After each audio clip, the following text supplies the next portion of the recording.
One of our favorite sponsors is back with us, Sunset Lake CBD. Yeah. If you're looking for CBD that actually does what CBD is supposed to do, look no further than our friends over at Sunset Lake.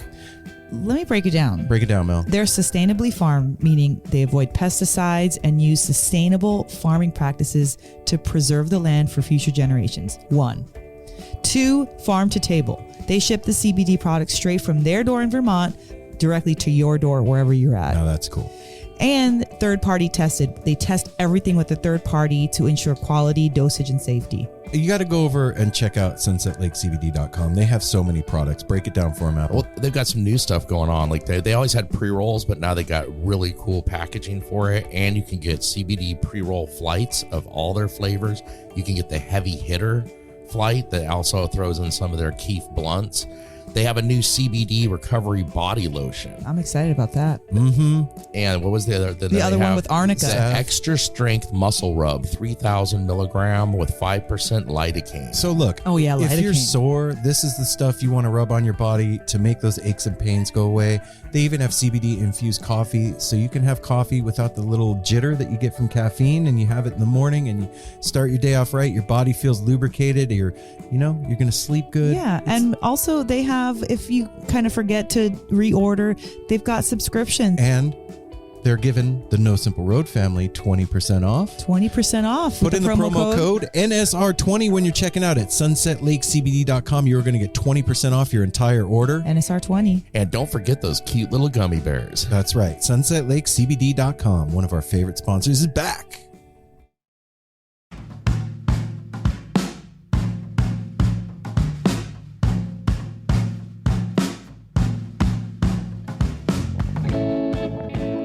This 200th episode of No Simple Road is brought to you by our friends over at Shop Tour Bus. Yes, that's right. ShopTourBus.com has been our longest standing sponsor on No Simple Road. They got our back.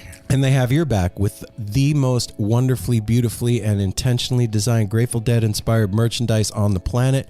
You could go on the digital lot and wander around all day, or you could just go to shoptourbus.com and you could hook yourself up with a new tiche. Or a hoodie. Yeah. What's a tiche? A tiche. You know what a tiche Come on, is. dude, a Come tiche. on. They got that new Help on the Way design tiche, That's right. which is awesome. True.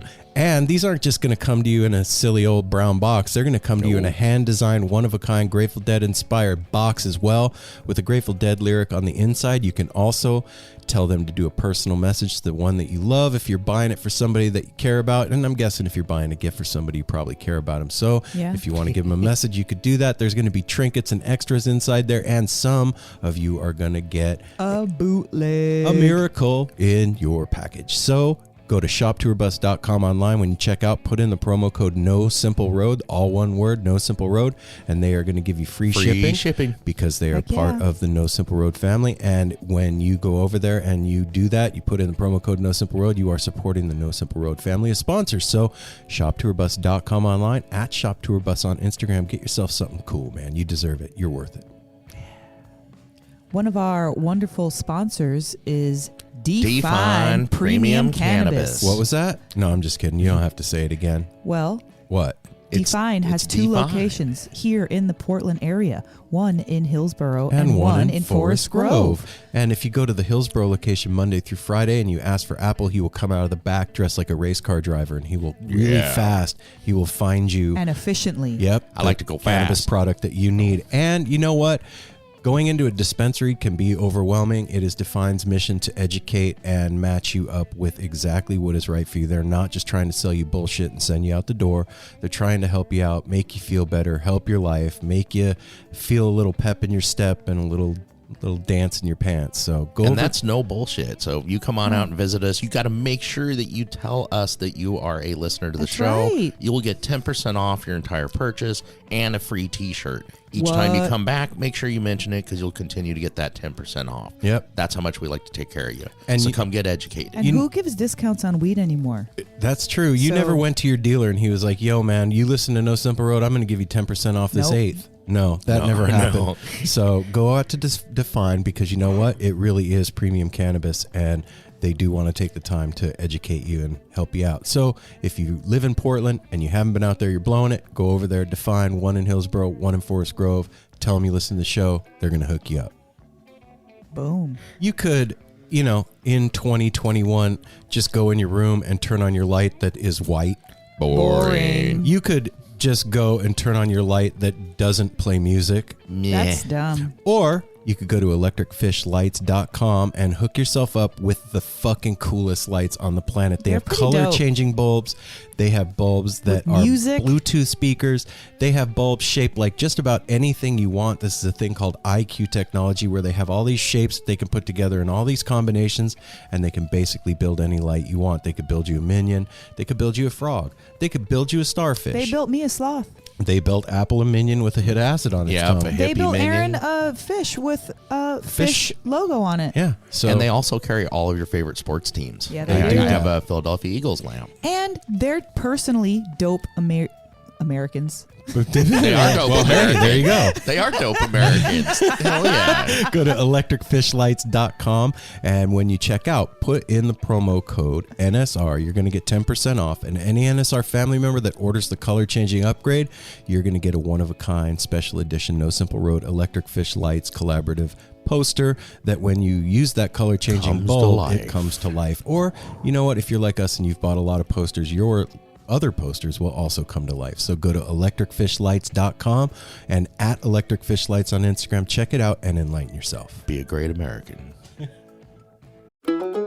Hey everyone, Chris Pandolfi from the infamous String Dusters here to let you know that my podcast, Inside the Musician's Brain, is back on the airwaves for Season 4, which means it's time once again to get deep with influential musicians from all across the musical landscape to really understand and translate the lessons of success, failure, inspiration, and hard work that are behind the music and the artists that we love. My guests this season include Rachel Price from Lake Street Dives, Sam Bush, Chris Wood, Chris Funk from The Decemberists, Lindsay Liu, MC Taylor from His Golden Messenger, and more. Check us out, and thanks for listening.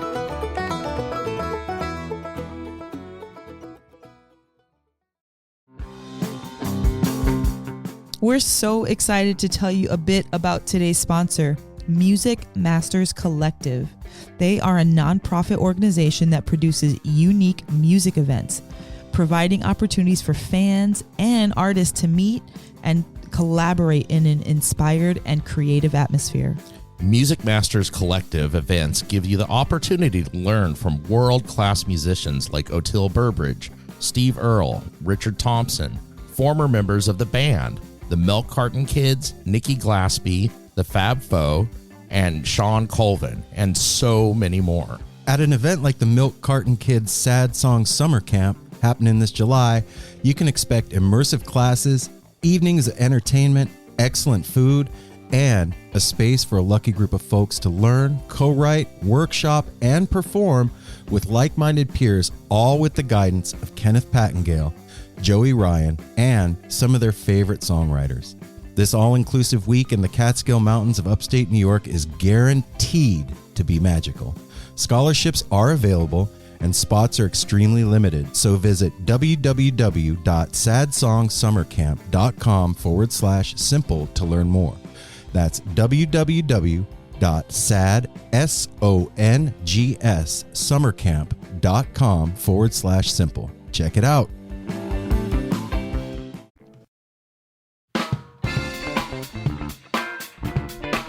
No simple road. No simple road. No simple road. No simple road.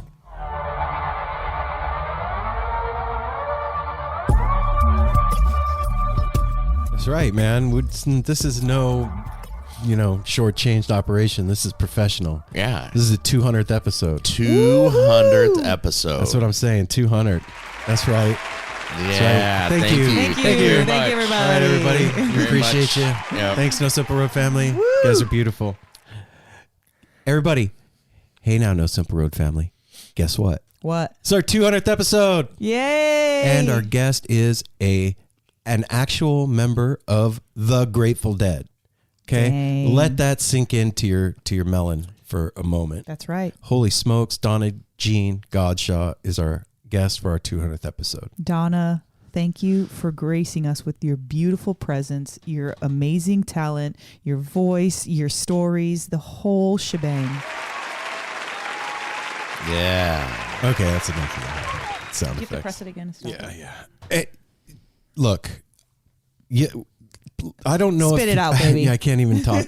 I don't know if you all listen to entire episodes when we do them. Some of you do, some of you don't. Some people I get just it. like the intros, You get and that's busy. cool. Some people only listen to the interview and they don't listen to the intro. True. Some people only listen to part of the intro and part of the interview. Whatever. I'm asking you as a favor. 200 episodes in, listen to the end of this one. Listen to both. The Yeah. intro. No, and I'm the saying like interview. listen Well, if to you- the end of this whole thing. episode. If you are an NSR family member, an NSR fan, an NSR appreciator, listen to this episode in its entirety. You can skip past the commercials. No, you That's fine. can't. Mm-mm. Whatever. Nope. Nope, no Can't skip. do I'll that. give them a little leeway, No but skipping on this listen one. to the whole thing. Donna's got some magic in this episode, and she's such a she's a sweetheart. Yeah. Total sweetheart. Her son's boombox. What? And Boombox. hopefully she'll get us a little hookup there. We want to get them on the show. Remember that, Donna, if you're listening. You know, it was the reason I say to listen to the end. Like, No Simple Road started with me just telling my story of going to my first Grateful Dead show, and I never really thought about wanting to start a podcast. Like that wasn't.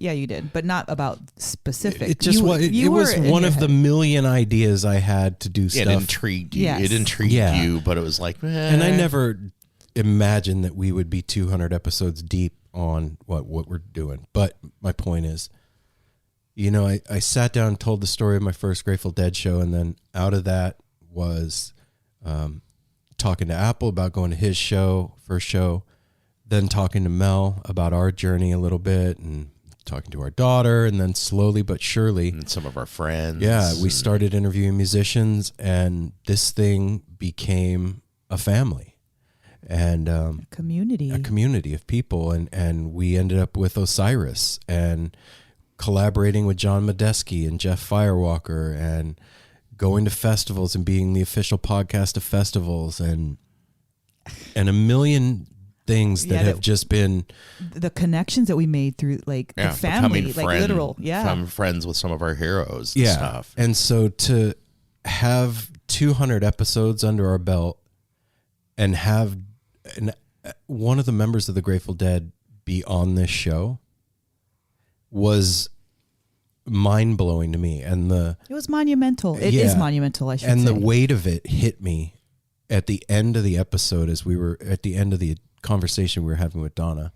And I got really fucking emotional and couldn't finish. Apple and Mel had to Wrap it up. take over. I got verklempt. Rick Limp. I did, Which, man. I mean, Well, it was amazing when we got this again came through one of our finest supporters, Dennis McNally. well, who, now you he's know, got like what, maybe 10 people that he sent us Or more. Yeah, and like the old guard that we always get from Dennis and stuff. This was an honor to talk to her, and it was so fun too, because this one was kind of interesting. Aaron called an hour early. we had a landline, which I love that still. When people too. sometimes I'd like to just have a landline that you answer when you feel like what's it. been great is like, well, we used to do the show. We didn't have, nobody was on Zoom and nobody was FaceTiming. We didn't do any of that stuff. And so that was kind of our OG way of doing things. And so again, it kind of brought it back full circle because it was another OG way of doing it. Like no video, just talking. And there's something about both. It's great when we can see each other's faces and like laugh and kind of get to know their personality through the screen. But then there's another element when you're only talking on the phone, and just the stories and the realness and the sound. I don't know. There's just something really magical about it. And it was a really proud moment for me, for you, babe. Like, I know I'm part of the show also, but you know, I dipped my toes in the Grateful Dead way, way, way past the time you and Apple did. So it was special for me because it was a full circle moment, but it was really special for me because you created this thing, and here it is 200 episodes later doing something so like nobody could have predicted this. Nobody could have been like, oh yeah, 200 episodes. First of all, that would have been a shock to say. And then to say, yeah, you're going to interview Donna. Like, no, nobody thought that. And you know,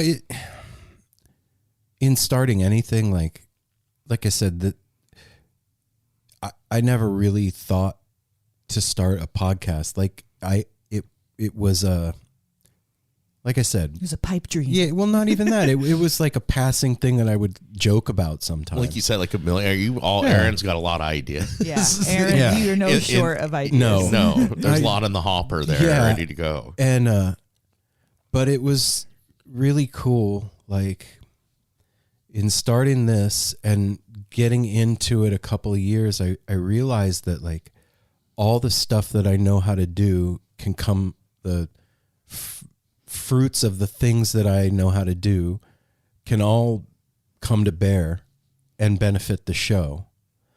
And they have. And it made sense. And that's I'm 49, I'm turning 50 this year. And Woo! Like, that was like one of the first times in my whole life that I felt like that. Like I never felt like that about, it never made sense to me. All of my like different things that I know how to do were not connected with any thread. And like, you didn't find your special purpose yet.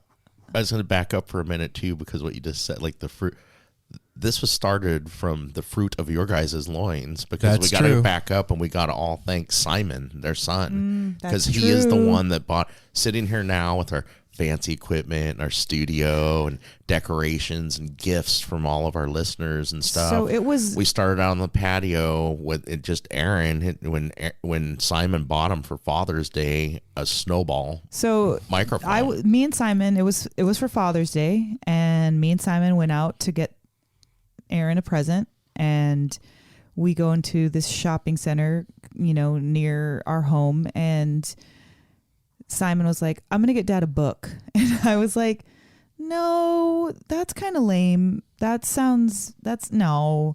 And I was like, let's go to Best Buy. Dad likes stuff like gadgets. That. Like, yeah, let's go to Best Buy. So we go into Best Buy, and, we're looking around. I was like, and we see the microphones. I was like, oh, that's cool. Dad's been saying he wanted to do a podcast. I remember that. And Simon was like, yeah. And I was like, okay. And so we're like looking around, and just, we don't fucking know what's good or bad, or we don't even know. I barely knew what a podcast was at that time. I just, I didn't know if you need headphones and a mic stand. I didn't know any of that stuff. So we just grabbed one that looked cool. Like, it had a cool name. It was round. It looked retro. And he was like super proud of himself because, we got something substantial, and like, I hope he uses it. Yeah, me too. It would be super cool. And then coming home, and, then it's Father's Day. He gives it to you, and whatever, you react how you react. And who would have ever thought that it would become an income stream? Who would have ever thought that it would family? Be that's when I'm going through the list of a million things.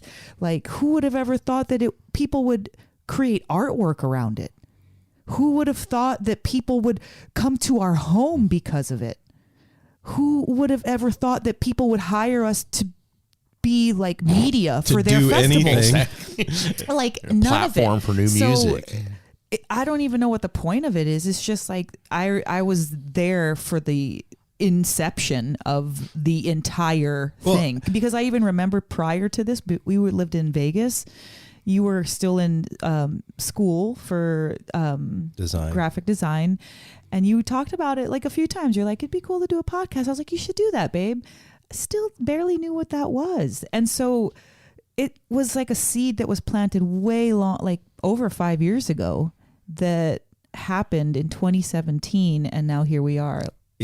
It's and like I said, like incredible. All the different shit that I know how to do, like, comes together in this, and the most mind-blowing part of all of it is that Darwin is really snoring. I was going to say Simon snoring. It's not Simon, it's Darwin. The most mind-blowing part of the whole thing is that just by us hanging out like this, there's people that listen every week. Yeah. That is just still amazing to me. And I don't take that for granted. That's not something that I'm like, yeah, people listen to the show. That's cool. It's still like, holy shit. There's people that are like, listen to the show, like John B. Yeah. Shout out John B. Like Buzz and Alex and just a list of names that goes on and on and on. Like, we know who you are out there. yeah. And the friends we've made up here that have become so close, like physically live up here. Absolutely. Cody and Jason and Audrey, and I mean we've Jenny met and Brady. Jenny and Brady. We just keep Jake and meeting Bryn. Jake and Bryn. Yeah, Like, it's nuts. And it's become analogous with our life. It's one thing. It's not like No Simple Road is a job and we go to a job and then that's a thing that we do. It's like the show is our life and our life is also the show. It's this weird mixture of it. There's no, and it's not a bad thing. It's not like No, it's just an is thing. yeah, it's so integrated in who we are and what we all do now.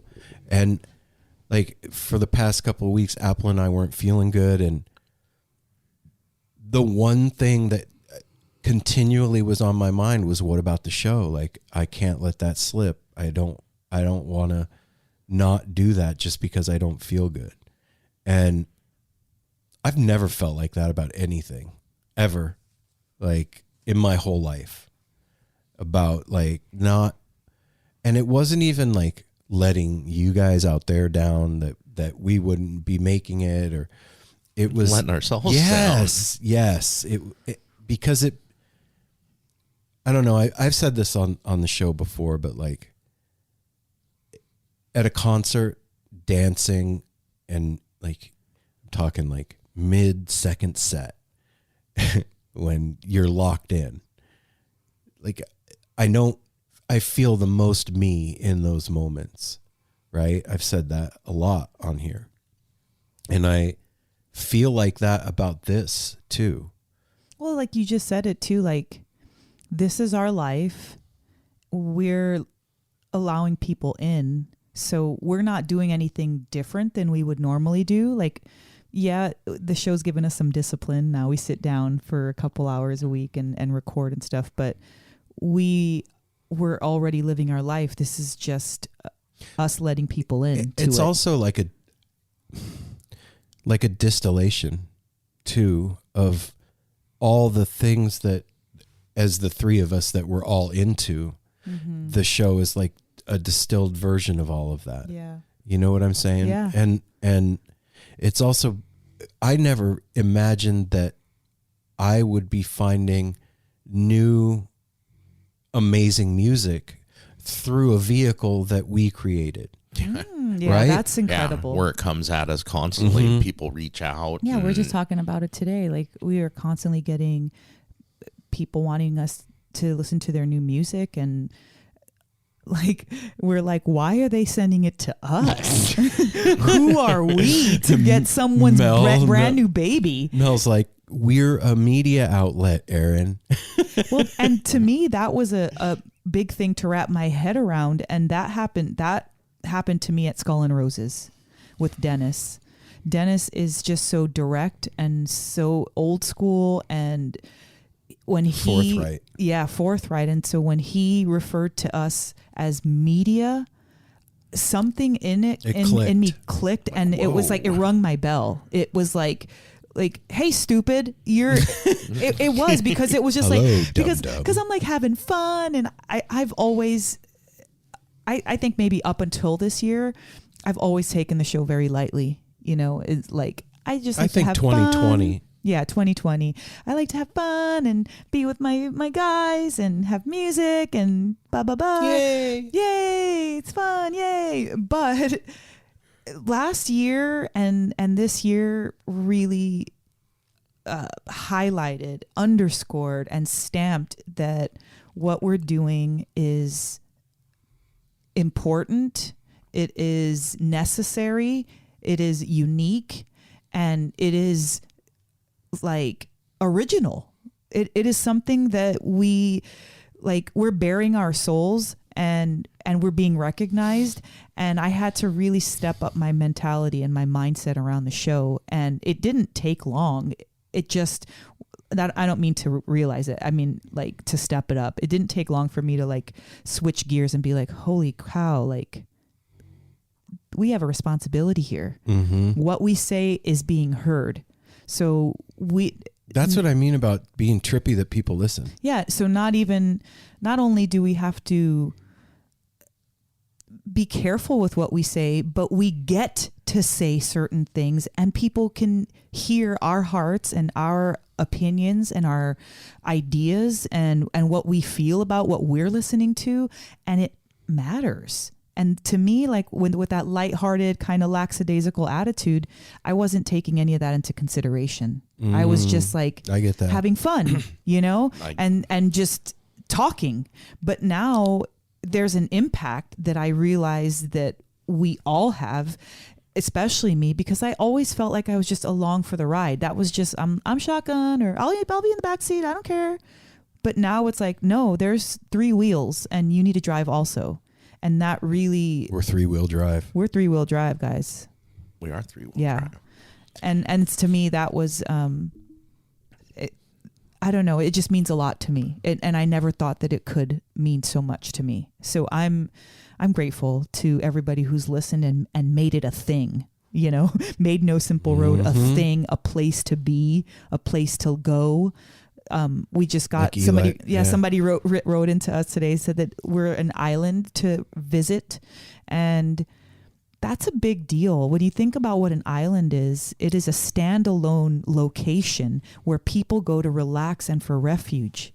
That can't be underscored enough. Like, people are coming to this website, dialing in our freaking whatever IP address, and coming onto our island and listening with some of the best music that we can find. Yeah. So let me yeah get a word in. Yeah, here. let Apple get a word. We'll read letters and stuff. What she just said, I agree with that. I look at which part of the 2020 thing and 2021 making it our show.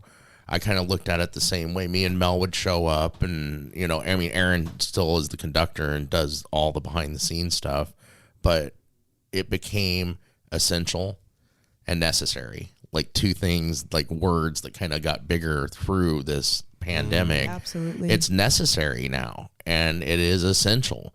It is, we've said this many times, it's therapy. Like, today, we're still not feeling the greatest. Mel's feeling better. Me and Aaron are feeling a little better, but we're all out on the patio, and it's like, are we going to do this? And it's like, yes, we need to do this. This is what's going to make me feel good today, to be able to have a voice. It's like when you get in therapy, if you miss a session or something, you're going to be off that week. Yeah. And it has become essential and to me to continue feeling good. Yeah. And like this weekend, we had a wonderful interview that you guys are going to hear coming up in a while. We don't like to do things when we're not 100%, but sometimes you got to. And we had a wonderful interview. It made us all feel good on Saturday when we went ahead with it and had a great time. Mm-hmm. And this has just become something, like they both said, it's part of it. It's a big part of us. And it wouldn't be possible without all of you out there, with all of our sponsors, with all of the friends that they were just going through the list of people we've met, and so much more to come. So, I mean, the 200 episodes in, we have gotten so many blessings out of this. And the wonderful thing to hear, too, is the feedback from all of you listeners that we have blessed you, too. We're just blessings all around, back and forth. Blessings upon blessings upon blessings upon blessings. So And yeah, I think we feel much. I mean, this we always say it's organic, but we also, I mean, because of us, it's organic. But it also takes work. Yeah. Fertilizer. Yeah, and now our listeners and our guests. I mean, remember the first time when I can't remember who it was, but the first time like we had an artist reach out to us. Like an actual artist. I think it was like maybe the Higgs. Like we started, they started when they started, and it's like, whoa, this thing, and now it's a common thing. People are sending us things all the time, and we're sitting out there. We enjoy listening to new music and having new people on, spreading the word. All of us give you feedback how much you love that, and that you find so much music through us, which we find through the community, the world coming at us with all the, So it's just a blessing. It's an honor to be here, and we're gonna be here for a long time, man. and it's kind of a trip because we started just like you mentioned therapy when you were just talking. It was therapy. We were just sitting on the porch. We didn't call it that. It was just time spent together. It was just family time. The guys smoke, so we're not going to be in the house. So we all sat out on the porch and. We have this gorgeous view of, at the time we had all these trees. Now they're not so much, but we had this gorgeous view and just sitting there. It's still pretty. Yeah, no, it's still beautiful. Just the trees are missing Especially a little bit this more. time of year when it's all overgrown. Yeah.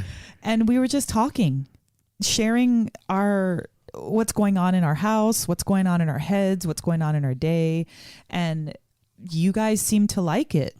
And you actually like us. It was just weird. But I understand too, because out of this show, I too became a listener of the show, and it's helped me personally to go back and kind of dissect my own life and be like, oh shit, that's crazy that I worked that out. This is like a personal diary to me as well. Like I can go back and sometimes I'm really embarrassed by myself and my voice or how I treated Aaron, or maybe the sound of the show, or I didn't know the artist and I sounded like I didn't know the artist, and all these things. And I've had to sit here and work it out in front of everybody. And whether you guys know it or not, that's the truth of it.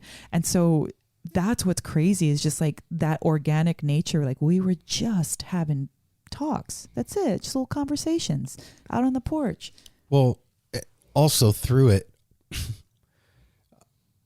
I talked about my different talents being utilized to do the show. And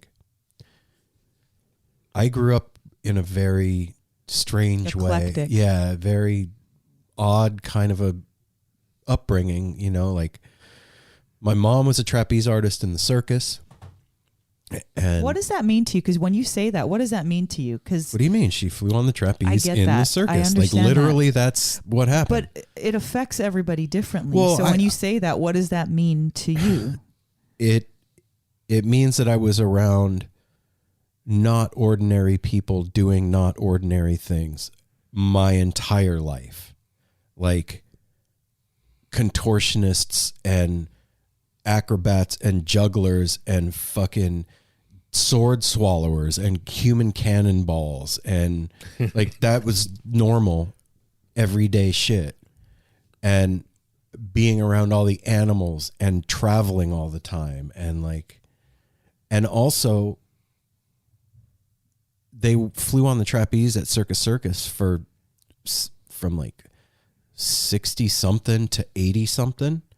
So also that being around Vegas and the showbiz side of Vegas. And then my dad was a movie producer, director, writer, shyster, fucking mover, shaker, yeah. And, mover, shaker. And so also on the flip side of, on my mom's side, then my dad, I'm standing on the wings of the biggest stages in Vegas or the Palladium Theater in LA, and with superstars, and not thinking that it was any big deal as a kid.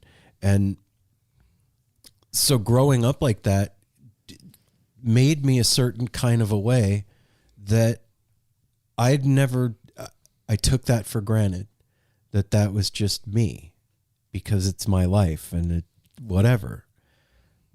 But since starting No Simple Road, I see what that did for me, how it put certain pieces together that have made me able to do what we're doing here. Yeah. And like this thing has helped me to like recognize my gift that I got through all that, and to like cultivate it and hone it, and like my own magic that I didn't know I had, that like I thought everybody had that thing and they don't. Well, they have different stuff. We all have our own talents, but that this one is mine. And like, and, that's why you're a conductor. Yeah. And it's a trip to me. And like, you're like seeing yourself. Exactly what I was just going to say. This show has given me a mirror with which to see my own brand of thing, and being able to see myself do something in real time has made me a better me. And that's what I mean when I say that I can 100% be myself when I'm sitting here behind the mic, because like all that shit comes together in this moment. Yeah. And I always like revered the musician on such a like, he's fine, let him snore. I revered the musician on such a like deity level, right? And in doing the show and having conversation, I realized that good conversation is as much a jam as any 77 Dark Star. Do you know what I mean? I absolutely know what I mean. And so like, this is my music. Yeah. This is my jam. And I want to be the best I can at it. And so like in conversation, like when I listen back to old episodes, I know what I was thinking while I was doing that, right? And early on, like just it makes my fucking ears hot and my toes curl to listen back to old shit, because I'm just waiting to talk. You know what I mean? Like I can hear my head fucking not listening. You're not listening as well. And like trying to play over somebody. It's like the guitar player trying to solo all the time. Mm-hmm. And it's fucking makes my ears hot, man. I know. It's hard to listen back to those. But it's beautiful too, because I fucking have figured that out. And that was a big thing. If it were like a little kid learning how to ride the bike, it'd be like the wobbly kind of like almost hit the tree, like, you know, bouncing off the fucking skinny. But then you get it. You're like, oh yeah, I got it. And then you're looking back and shit, you fall. But when you get back up, you had gotten it, so you can pedal better. And now I know how to leave space and like add sweetness and shut the fuck up when it's important to shut the fuck up, and like. And that's invaluable. And being able to see it and to help like stir the pot of that vibratory soup of conversation, especially with the people that we've had the opportunity to talk to, because they're all magicians, right? All these fucking people are wizards. And so get them in conversation and start having a magical talk. And fucking magic shit happens. And that's the thing about No Simple Road, that like there's a billion fucking podcasts out there. Yeah. And there's a lot of things that you could be listening to and there's a million jam band podcasts now too. You know what I mean? Like, but you are not going to find another show that does this. No. You are not going to find it. They can't. And I'm not saying that to like, we're the best. I'm saying we're the only ones that are us. That's all I'm saying. Well, I remember early on you would get really, And how could you not? Competitive? Like, yes, competitive, and like you just like gonna second guess yourself. I'm a dude. And what do you of course. want? And I'm just like, babe, nobody can do what we're doing because nobody's us. And that's just like the simplified version of it. But truly, truly, truly, you, me, and Apple have a very unique, very unique and very special relationship. And I think that people can feel that. And Ryder too, when Ryder was first on, like for some reason, we really found our little mini tribe in moving up here to Oregon. Because we've been friends for a long time. You guys have been friends for a lifetime. Yeah, the interaction we have is genuine. Yeah, and the it's way what that we do all the time, Yeah. having fun, and being on the same wavelength. Totally, the love that we have for each other, and like the history that we have for each other, and we love each other's parents, and just our inside jokes, and the how we enjoy the same types of music. And even like Apple and I have our own side things, and Aaron and Apple have their own side things, and we have our 3 things that we like together. Like that is the magic that I was always trying to convey to you, that we don't need to worry about if somebody else talks to the same musician or their show's coming out before we put ours out of the same, band or whatever. Like they're not going to say the same things because they don't know what's in our head, and they don't have this special magnetic relationship. They have their own thing. Exactly. It's not even that theirs is bad or anything. It's just like we're the only us. Yeah, and it's very cool to realize that, and it's also terrifying to realize that in front of everybody. Well, we don't talk there's about no other way. Well, no, but I'm just saying, like, we don't talk about that side of this ever. Like, I wasn't born with a microphone in front of me. Like I did.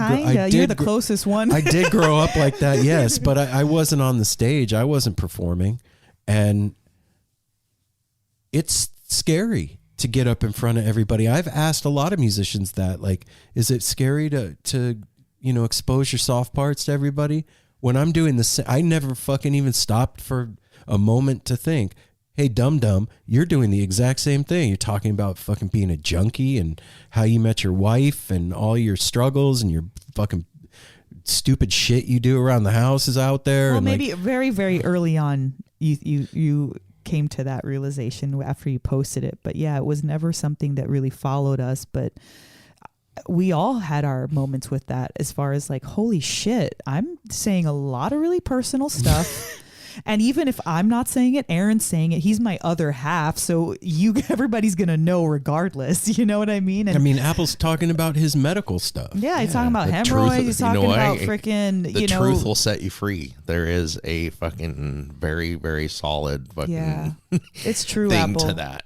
Being truthful is relieving. Yes, and I held back a lot. I really did. Like I said, 2020 and 2021, although it was really nobody's year, it was definitely my year to realize what the show had helped me work through and help me take responsibility.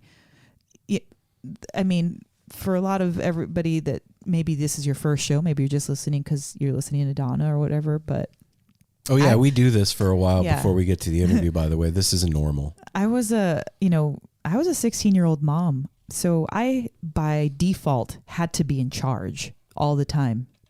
And so I realized growing up, especially after Aaron and I got married, I am very easy to let someone else take the charge. Go for it. You want to be in control? Go for it. Because I was forced to. I had to do it.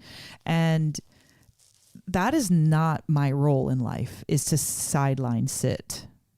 I am somebody. No, you're a big personality. Yes. And it's easy for me to kind of, or it was, I should say, it was very easy for me to kind of hide behind you guys. You guys are big guys. You guys are big voices. You guys have big, strong opinions.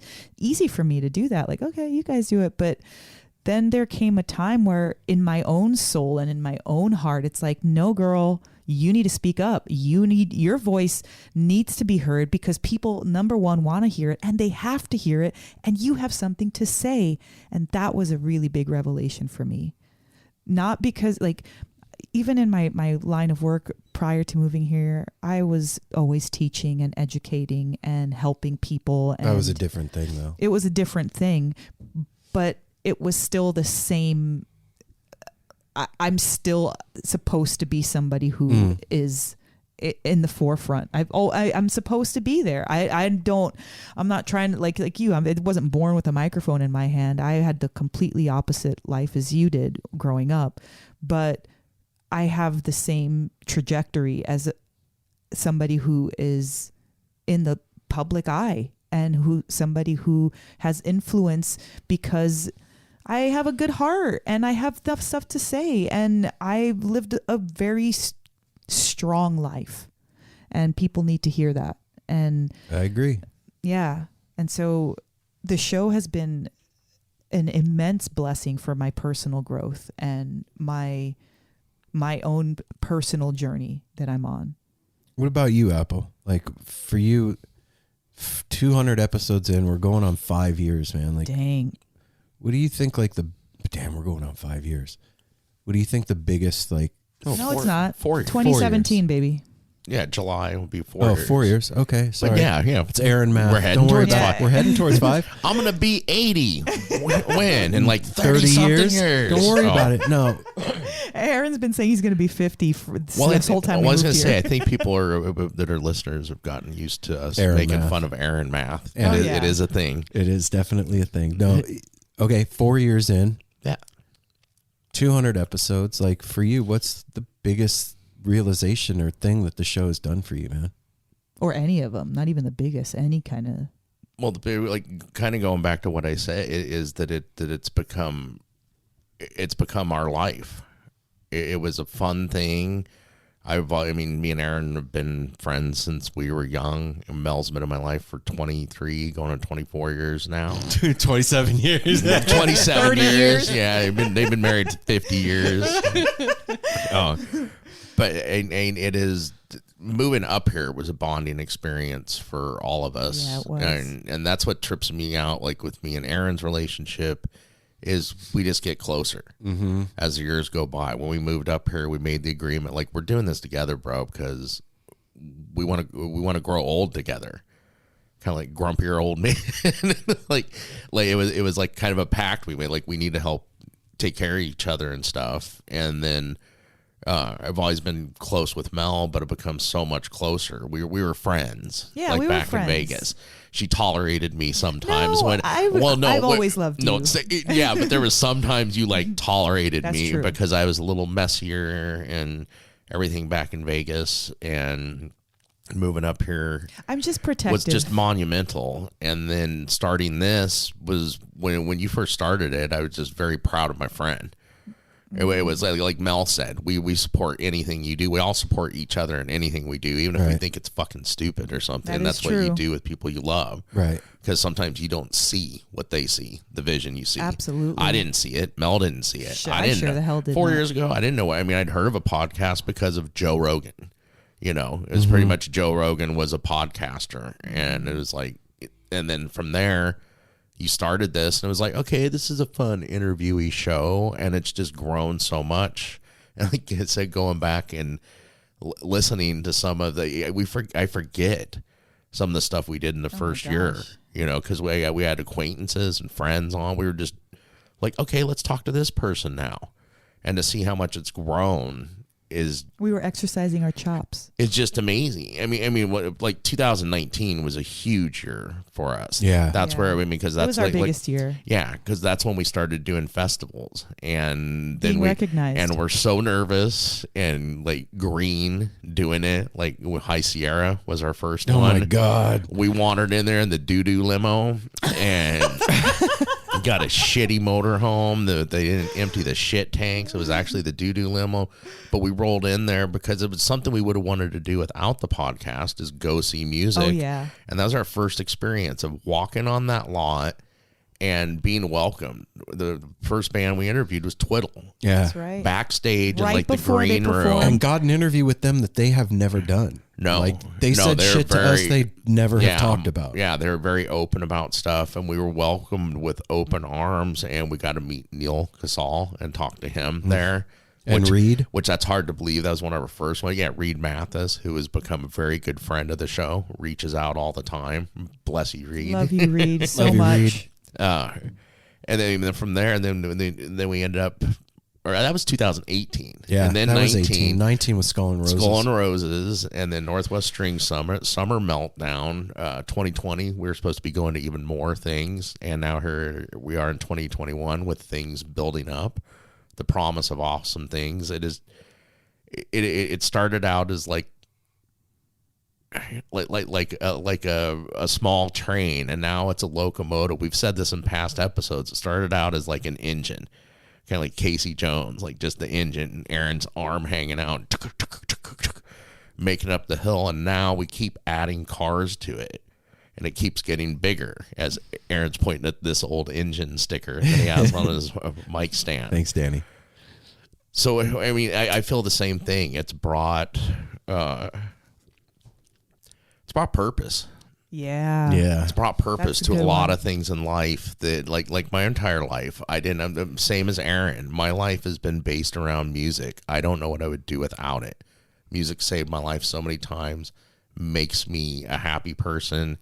It's just music is so important, and I didn't know how to focus any of that. I mean, I did it in decorating my room, buying merch, listening to it all the time, Doing your research. But this actually gave a focus. Which thanks to that's one thing I was going to mention. That's one thing I enjoy doing, which Aaron did. He's like, bro, you were good at that shit. And you always were before go down this. because I love going down the rabbit hole on trying to find everything I can about a person or a product or a band. Yeah, and that's something passed on from my dad. My dad sends us consumer reports so we can be up to date on what vacuum to buy and all that shit. And I look at it, I take it seriously, even if I don't need like curling.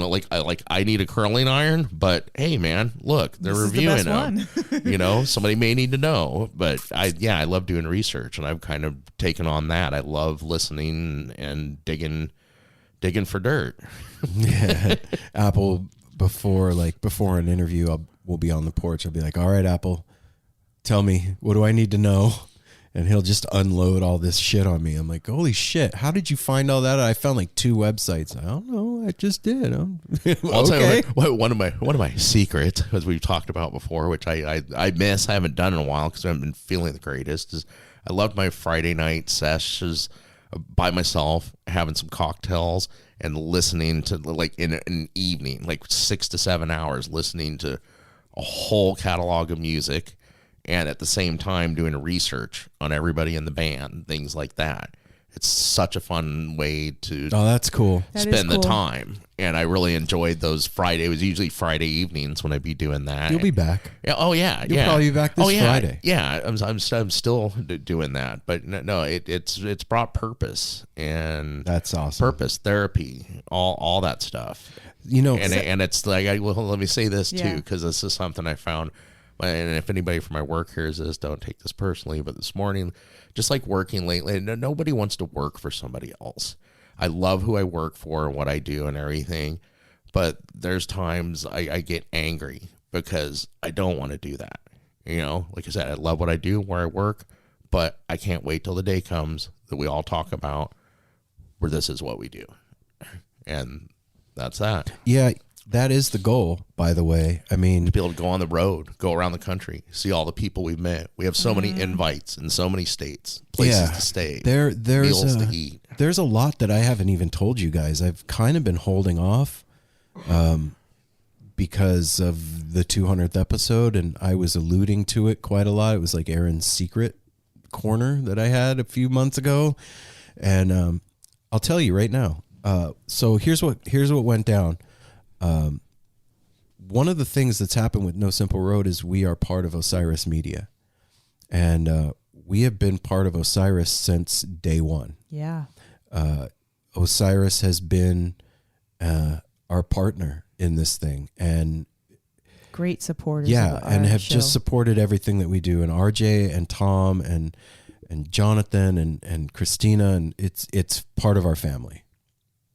And Osiris is growing. Like, they're doing a lot. That it from what just started as like a cool, fishy, deadhead podcast network is now a media outlet, like a real force in the jam scene and beyond, and has this really eclectic, amazing stable of podcasts under its banner.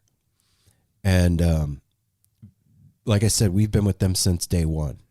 And anytime RJ and I would speak, and talk about stuff, or changes would happen or whatever would go on, I always would tell him, like, look, man, we've been with you guys since the beginning. I'm in for the long haul. Like, I'm not going anywhere. No Simple Road's not going anywhere. We're just a perfect match. Yeah, just whatever you guys need to do it, and tell us what to do, and we'll handle it. And just before the pandemic started, actually, RJ and I had a conversation, and he was like, look, we're doing a reorganization of how we're structuring the network, and we're going to have some podcasts that are going to be called Osiris Originals. And I would really like it if No Simple Road was one of those.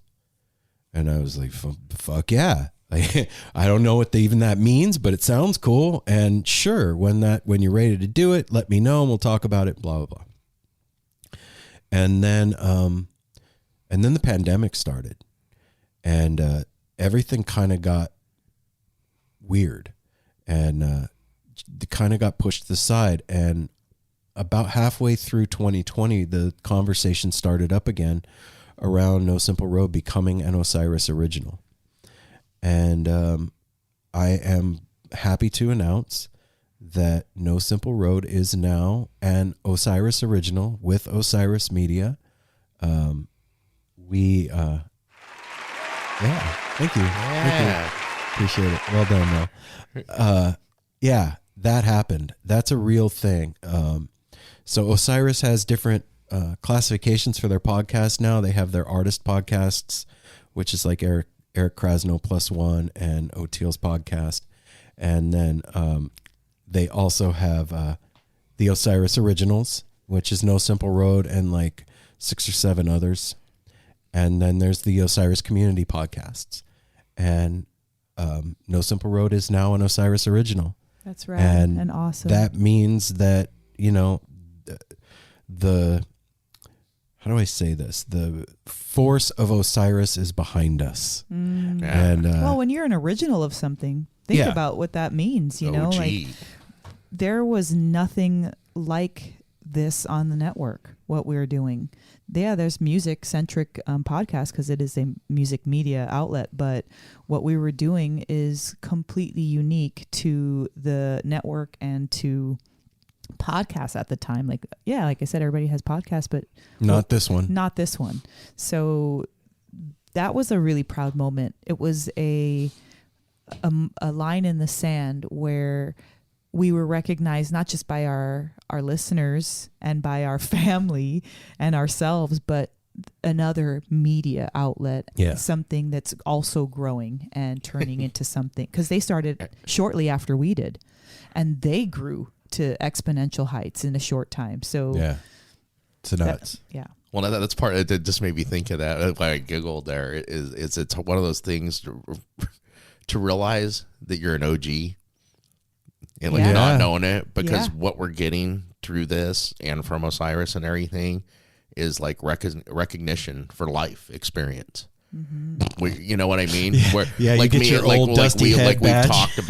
We've talked about.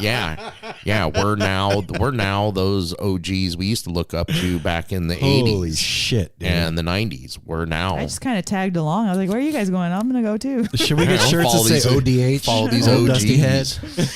And that's an honor to be invited to the table of Osiris and all that means, and who all these artists are that have welcomed us to sit at the table. Yeah, if you had told me sitting on the porch as I'm sitting with my snowball, hey, Aaron, you're going to be working with Oteil and Krasno and John Medeski, and you're going to be part of a media corporation, and I would have been like, fuck it, I'm going to go take some ecstasy and dance at a show. Well, you know what's one thing that you always undermined yourself. Get it? Shout out, Osiris. No, but you would undermine yourself a lot. And I don't know, maybe if that was just something that Lack of confidence. lack of confidence. But like, I'm like, babe, we deserve to be here. Not because like, oh, we're so cool. Because we're doing the work that it takes to be here. We're being recognized because we did something, not because we were like on our freaking couch in our pajamas and somebody knocked on our door. Or somebody made a phone call. Or was like, yeah, exactly. my We got a uncle's comp. Ozzy Osbourne. Yeah. No, it was like like you worked hard, you did the work, and now they're saying, good job. Well, here's the thing is I understand the words that are coming out of your mouth. Okay? I get it. Intellectually, like I get the language that you're saying, but there is a side of my consciousness that was a guy that was a fuck up. Like I get a it. world class I was married to him. grand champion fuck up. And like, And we've all picked on you for quitting a lot of things. yeah, You were synonymous Synonymous. with that for a long and time. I'm not one to talk either. You loved but it. You said I like. Oh, quitting yeah, it was one of my jobs. favorite things I to love do. I love quitting things. yeah, it was great. Fucking, I'm almost there, 98% Quit. there. Fuck that. So I'm too cool for that. I'm so over it. exactly. But so that guy, that side, didn't know how to accept that it didn't compute. Like I Yeah. said, I understand the words that are coming at, but it get it. didn't compute with my ish. And but I get it now.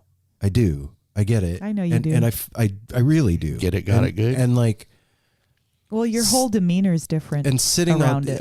one of the things that really like cemented it for me was being invited to sit in the meetings with Osiris.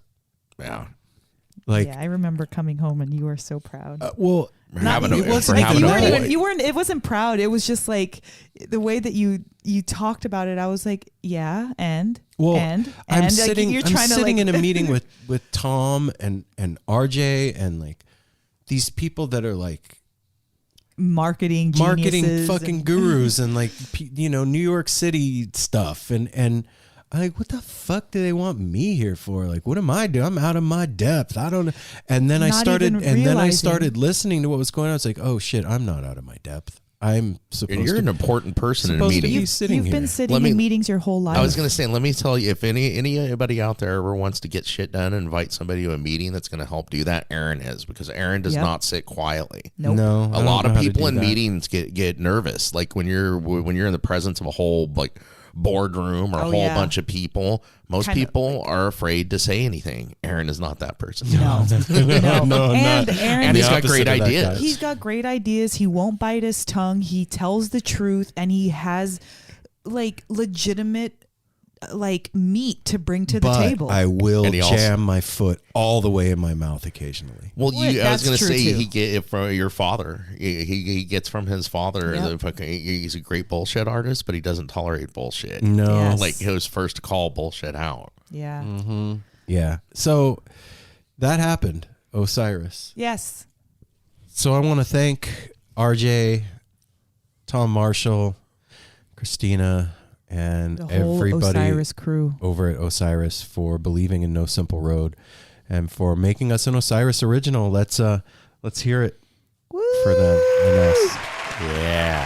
Yeah, Osiris. Yeah. Darwin's happy, you guys. If you could see Darwin, he's smiling. He's sharing his stinky breath. Yeah, so it's been a really amazing ride, and all the things that we're saying we've realized and done and the accomplishments that we've made and all of it, like none of it, 0 parts of it would be anything If nobody listened. if it wasn't for you guys that are listening to the show. And Well, we definitely would not have gotten to 200 episodes no, without listeners. and I want like you, an audio diary for the for three of ourselves, us. yeah. But I want you guys out there to know something.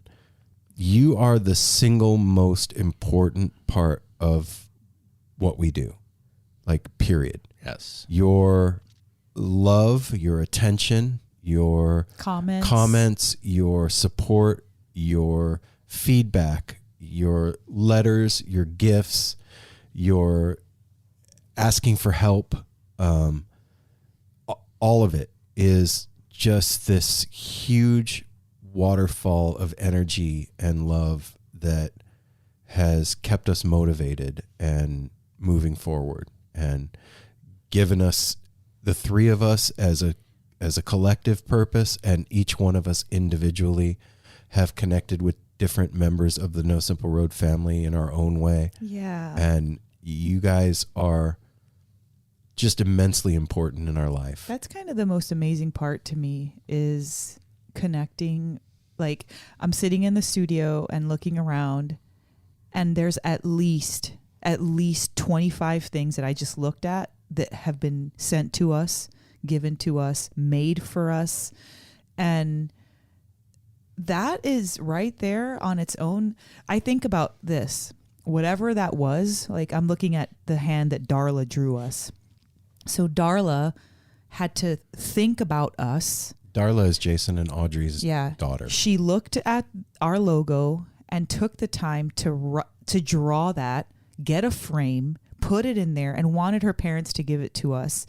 I'm looking at this beautiful freaking painting that Strawberry Bomb sent us. It's incredible. The painting that Song did for us. Daniel Shapiro's sweet little son Elliot over here. That couch tour. Like, there's so many things that if this show didn't exist, wouldn't be here. So you guys are thinking of us and creating things after the show on your own time. Oh man, that to me, like, is an act of, I don't even know what it is. Magic. Yesterday. Yeah, magic. It's magic. I wasn't feeling the best, not in a great headspace, and opened up Instagram.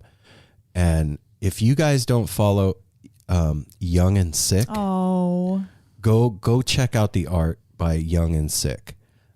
He is the artist that did the cover for Foster the People for that album. And he's been doing these incredible versions of Grateful Dead album covers, his style. And I've been reposting them in our story. And just out of the blue yesterday, I open up my DM and there is a No Simple Road logo done by Young and Sick. And it completely altered the trajectory of my day. Yeah, it did. You were all excited and showing. It made me so fucking happy, and gave us the art as a gift to be able to do with what we will. And I'm an artist too, man. I know what that means. That's no small thing.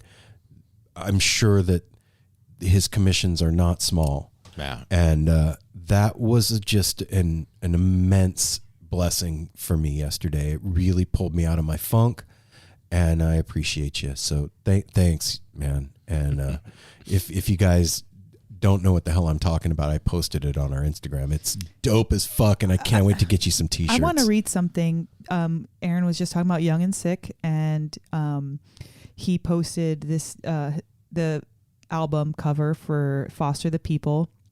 Which album is it? It's Torches. Oh, okay. That's right. And so I just want to read this because Nick wrote this, and it's very relevant to what we've been talking about this whole time about I know, yeah, following really your dream and jumping off the cliff. Before I say that, in an episode that's going to come out, Mark Brownstein said something about jam band, the 2 qualifications for a jam band. And one of them is to have your own sound, and the other one was to be able to jump off the edge. Jump off the cliff. Off the cliff. So this is relevant. So listen to this. About 10 years ago, Mark Foster the People, changed my life forever. When Mark asked me to do the art for his debut album, We had been working together for years, making MySpace skins for his music page and CD art. Yes, I'm that old, but it all came together in the Torches record. None of us could have foreseen the cultural impact this LP would end up having and the impact it would have on my life. I quit my day job and moved to LA, where I dove headfirst into my art. There were a lot of ups and downs and tough times trying to rely on my drawings for rent, beer money. But here we are, years later, with the breakout single Pumped Up Kicks reaching 1 billion streams. I guess all I'm trying to say is, if you really have something that truly makes you happy, follow it with the force of a shotgun shell. Love you, Nick. Wow. Damn. It's exactly what you were saying about realizing all of your talents, and you have to be able to trust yourself at some point. Everybody out there, you have to. Whatever it is that you love to do or enjoy doing or are amazing at or all the above, you at one point you have to just go for it, because then what you're gonna be left wondering your whole life. Okay, great, you got a cushy job that makes good money, so you don't want to take chances. What kind of life is that? I mean, it's fine. It's a good one, I'm sure. Yeah. There's nothing wrong with that, but you owe it to yourself to at least jump off the cliff. Once. Jump off the edge. And if you smash into the rocks at the bottom, okay, yeah, fucking fine. whatever, Get man. your job back. It's all good. Whatever. Go fix it. But that's one thing that you helped me with, babe, is like just the belief, like the way I believe in you, like you believe in me, and helping each other like move forward in that. Like, yeah, do it, buy it, go there, be it, instead of just talk about it and wish about it. And that is a real testimony to the guest that we have today. Wow. Donna yes. Oh my gosh. is like the epitome of that. And I'm not going to ruin it and try and tell you, but just hear her story. Just know that this woman decided she wanted to do something and fucking did it. And that was that. And yeah, man, I guess that is the moral to the intro, is just follow it with the force of a shotgun shell. And use your talent. We were just talking about that today. Everybody is talented in some way or another, and so many people don't explore their talent. And it might be a silly thing that you think that is unuseful. Not true. It just it's always useful somewhere to somebody somehow. It makes me think of the movie Bronx Tale. And Sonny, the gangster, dies, and the dad, I think it's the dad, tells the son, there's nothing worse than wasted talent. Yeah, De Niro. Yeah, is the dad. Nothing worse than wasted talent, and that's the fucking truth, man. And it's so apparent that so many of us out here have immeasurable talents that nobody ever hears about or sees or listens to. Don't look at me like that. Yeah. And there's a lot, I know. So I feel guilty. we're gonna get we're gonna get you to the interview. We're gonna do the business. I want to read you a letter that we got real quick. This is from a friend of ours from the show. I'll leave his name off of here just in case. But hey, now, so throughout the winter, I didn't listen as much to as much of the show. I work landscaping and requires more attention and less autonomy since we're in the shop working in machines and whatnot. But since we've actually been working outside again, I continued barreling through the show chronologically, and it feels like I never quit listening. So first off, I want to thank you for being an island that I can return home to any time, a lot like a certain band that we both think is pretty neat. Secondly, I finished up a solo EP yesterday that I'd like to share with you. It's 4 songs that are meant to be listened to one after another, and to put it simply and frankly, sharing this with you scares the shit out of me. But it's the best and most direct way to attempt to give back the joy and solace that NSR has provided. So I'm bearing my soul and putting it all on the line as a way to express my gratitude to you. You may or may not dig it. That's not up to me. But I'm hoping that the intention still gets through to you. I'm calling this music medicine rock, and it was specifically created to offer to those I love and care for so deeply. I'm not looking for praise or anything like that. I simply want it to be a gift to the folks that have enriched my time in this life in ways I could never begin to express. this music is not mine. It's yours. So I really hope you enjoy it. That's heavy. Yeah. That's awesome. Thank you, man. Beautiful. Thank you, brother. And I want you to know that we listened to the beginning of it today, and it took me home. And It definitely was medicine. I'll say that the music was so comforting. That's the word I can just the best word I can say. We're outside. It's a beautiful day in Portland. The sun is shining. We're all kind of still on the mend, and it helped mending. yeah, I think Apple said it best. He said, "This feels the way I feel." Yeah. Yeah. And that's not easy to do with anything, to come across and hit somebody on a level that makes them feel how they feel. And so thanks, man. And Thanks for bearing your soul and jumping off the cliff. It's beautiful. It's fucking beautiful. And so we're going to finish this intro. And if you're new to No Simple Road, just know that is a thing that we do every episode. 2 shows in one. Yeah, you get 2 for 1 essay. So look it up. And for all of you people that have been with us for the ride for 200, we love you and appreciate you. And if you're new to the show, welcome home.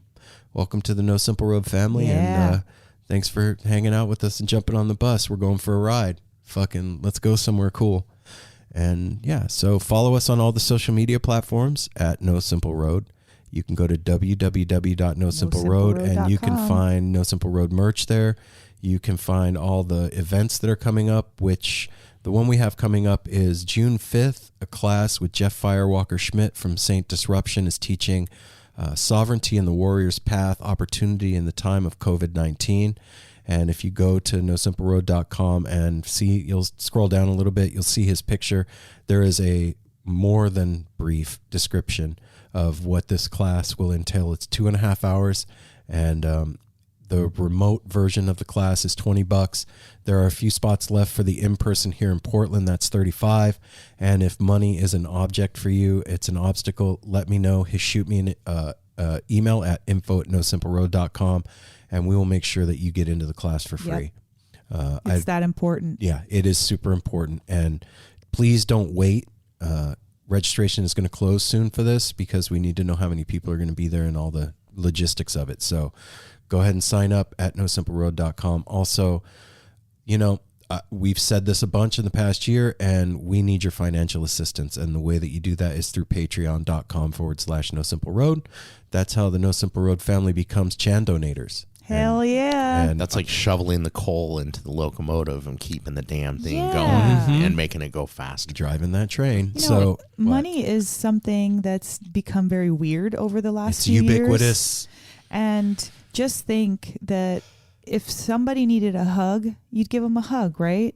If somebody needed a drink of water, you'd give them a glass of water. Well, No Simple Road needs to pay their bills. And so that's what you can do if you're a listener. You can give us money to pay our bills and feel good about that. It's not like we're partying it up, we do party it but up. not with the Patreon money. No, with the Patreon money, it goes right That's back to help into grow the show. Yeah, it literally helps to grow the show. So feel good about that when you're contributing. And I know that everybody who does.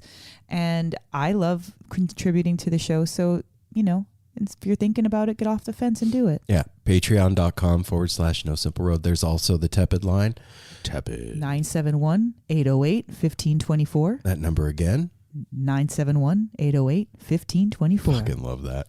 Go over there. You could leave us a message. You could tell us a story. You could, let's see, what could they do? They could Leave us a recipe. I was going to say recipes, a trip report. Yeah, we haven't got a recipe in a long And time. you know what? Yeah. And I know some of you out there, some of you listeners, because we've seen you. You've gone to shows. We haven't gotten to go back to a show That's yet. true. Share a trip report Come with on, us. Erica Tell and us about Tim. the show. If you're listening, Erica and Tim, you need to call in and tell us about the shows that you're having. You're going to Gotta see concerts every week. Goose. Psh, whatever. So let us know what's up. And I think that's probably about it, man. And just want to say again, thank you to all you guys that have helped make No Simple Road a family. And Yeah. and go to the Apple Podcasts to leave a review. Oh, that's right. We didn't get a new one this That's week, okay. but that's okay. There's unlimited time. You can do this anytime you want. You can do it right if now. you've left one, you can leave another one too. Yeah. You could be like, Yeah. dang, No Simple Road is still killing it. We love you. Yeah, and that's another thing that's very important in helping grow the show. And the main thing, we haven't said this in a while, recommend it to a friend. Yeah. To a friend. Recommendation is the best way. It's the best way for things to happen because you love it and then you pass it on and tell it to somebody that you love. Yeah, scroll through the catalog and pick a band that you know somebody would love and recommend the show. Just send it to them. Send them the show and be like, you need to listen to this. And I want to say this before we get there. The goal of No Simple Road is to spread love and community and to bring you fun and introduce you to new music and all that. And the behind the scenes goal is for Mel, Apple, and I to be doing this full time. And that is not going to happen without your guys' support, continued support. So all that stuff that we said, that's how you're going to do it. Recommending, Patreon, reviews, Yep. all of that stuff. And that's the thing. Like, we are growing this thing together as a family, and you guys are the biggest part of that. I can't make that happen solely by myself. I need you guys to help me make that happen for the family. And then we manifest something, and then you guys, we have so many ideas to do stuff for you and to bring you some amazing shit. So please, if you're on the fence about supporting the show, that's all I'm saying. And that's that. And hey, guess what? This is our 200th episode, and we have a member of the Grateful Dead. Who? Donna Jean Godchaux. Oh my God, you guys. This is a big deal, man. Sit back. Thank you This is again, some good Donna, listening. for being such a graceful, wonderful woman and the Forrest Gump of Of rock and roll. Dennis, thank you again We for love you so being much. a supporter of No Simple Road. And everybody, guess what? Without further ado, I just got butterfly. Yeah. The No Simple Road crew gives you Donna Jean Godchaux.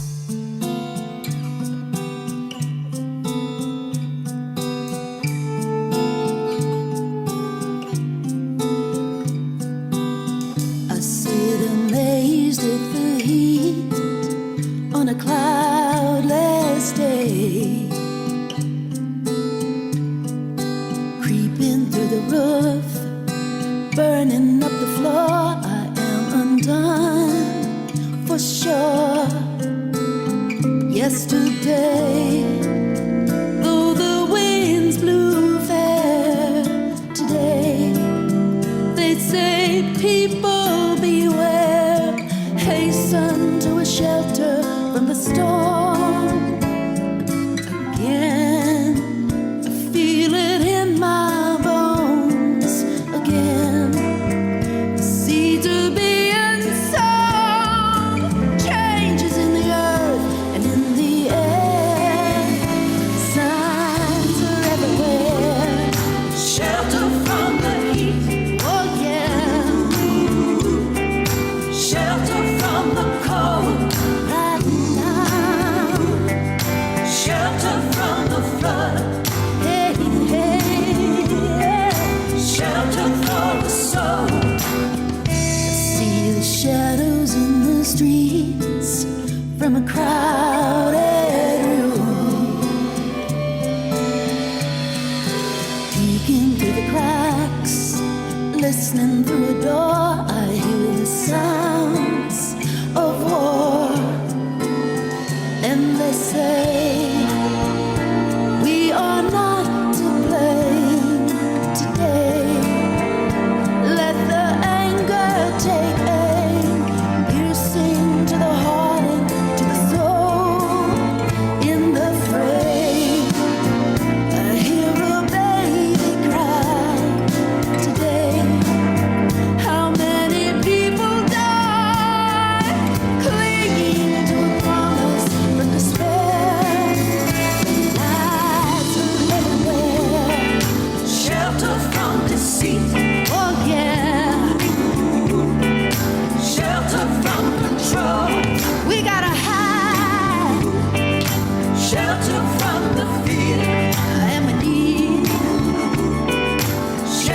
for the soul.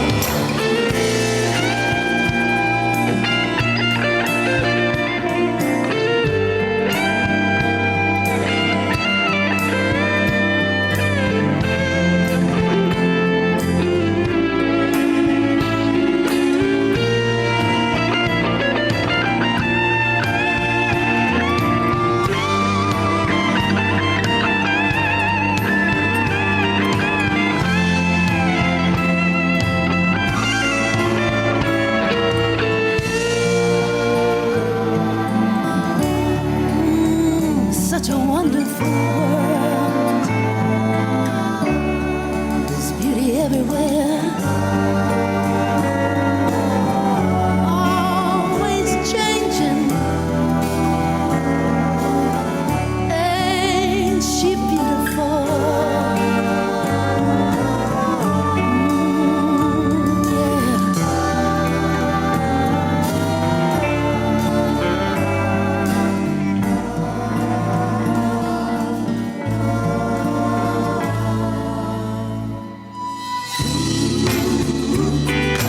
Shelter from the hate. Yes, we do. Shelter from the greed. We all need shelter from the threat. Oh, yeah. Shelter from the thief. Shelter from the heat. I see the signs. Shelter from the cold. Feel it in my bones. Shelter from the flood. Shelter for the soul. Shelter from deceit. Lies are everywhere. Shelter from control. We gotta hide. Shelter from the fear. You know we need shelter for the soul. Shelter from the heat. Seeds are being sown. Shelter from the cold. Too many need shelter from the flood. Shelter for the soul.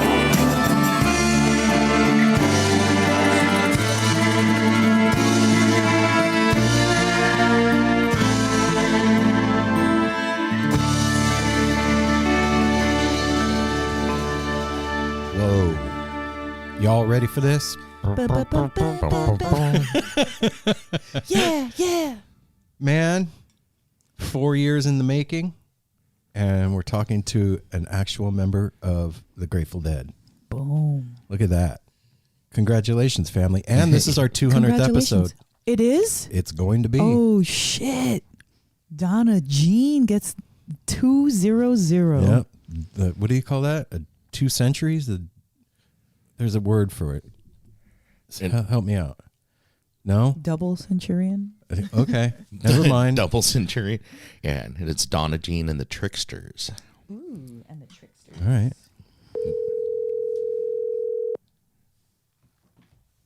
Here we go. Hello, Hello, Donna. Aaron. This is me. How you doing? I'm doing all right. How are you? I'm great. Sorry about the early call earlier. Oh, that's okay.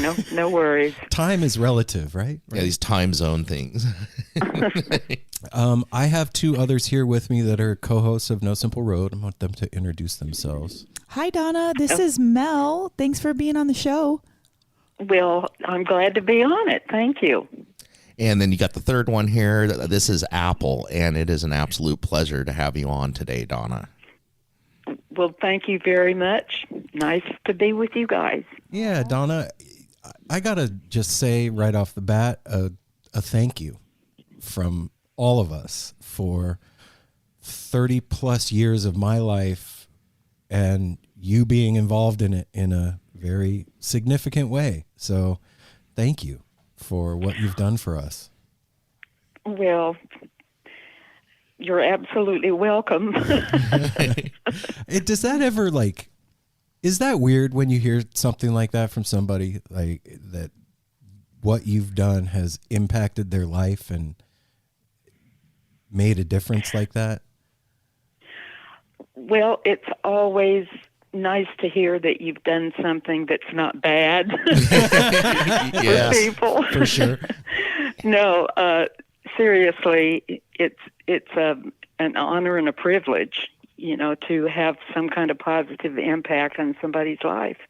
And so that's the way I've always felt about it and still feel about it. Oh, and you're still doing it. Like, it's still as electric and alive as it was in the beginning. I mean, the new stuff that you're doing is so amazing. The shelter is powerful, Donna. Well, thank you. And that's why I wanted that song in particular to be out there, is just because of the trauma that the nation and the world, has been going through. I just I said that I was on a mission to get that song out there, because now it's the time, for it to have an impact. And like you said, having some kind of influence or good deposited in anybody, it's worth every effort that you can make as a human being, as far as I'm concerned. Wow. So thank you for that compliment. Yeah. I appreciate that.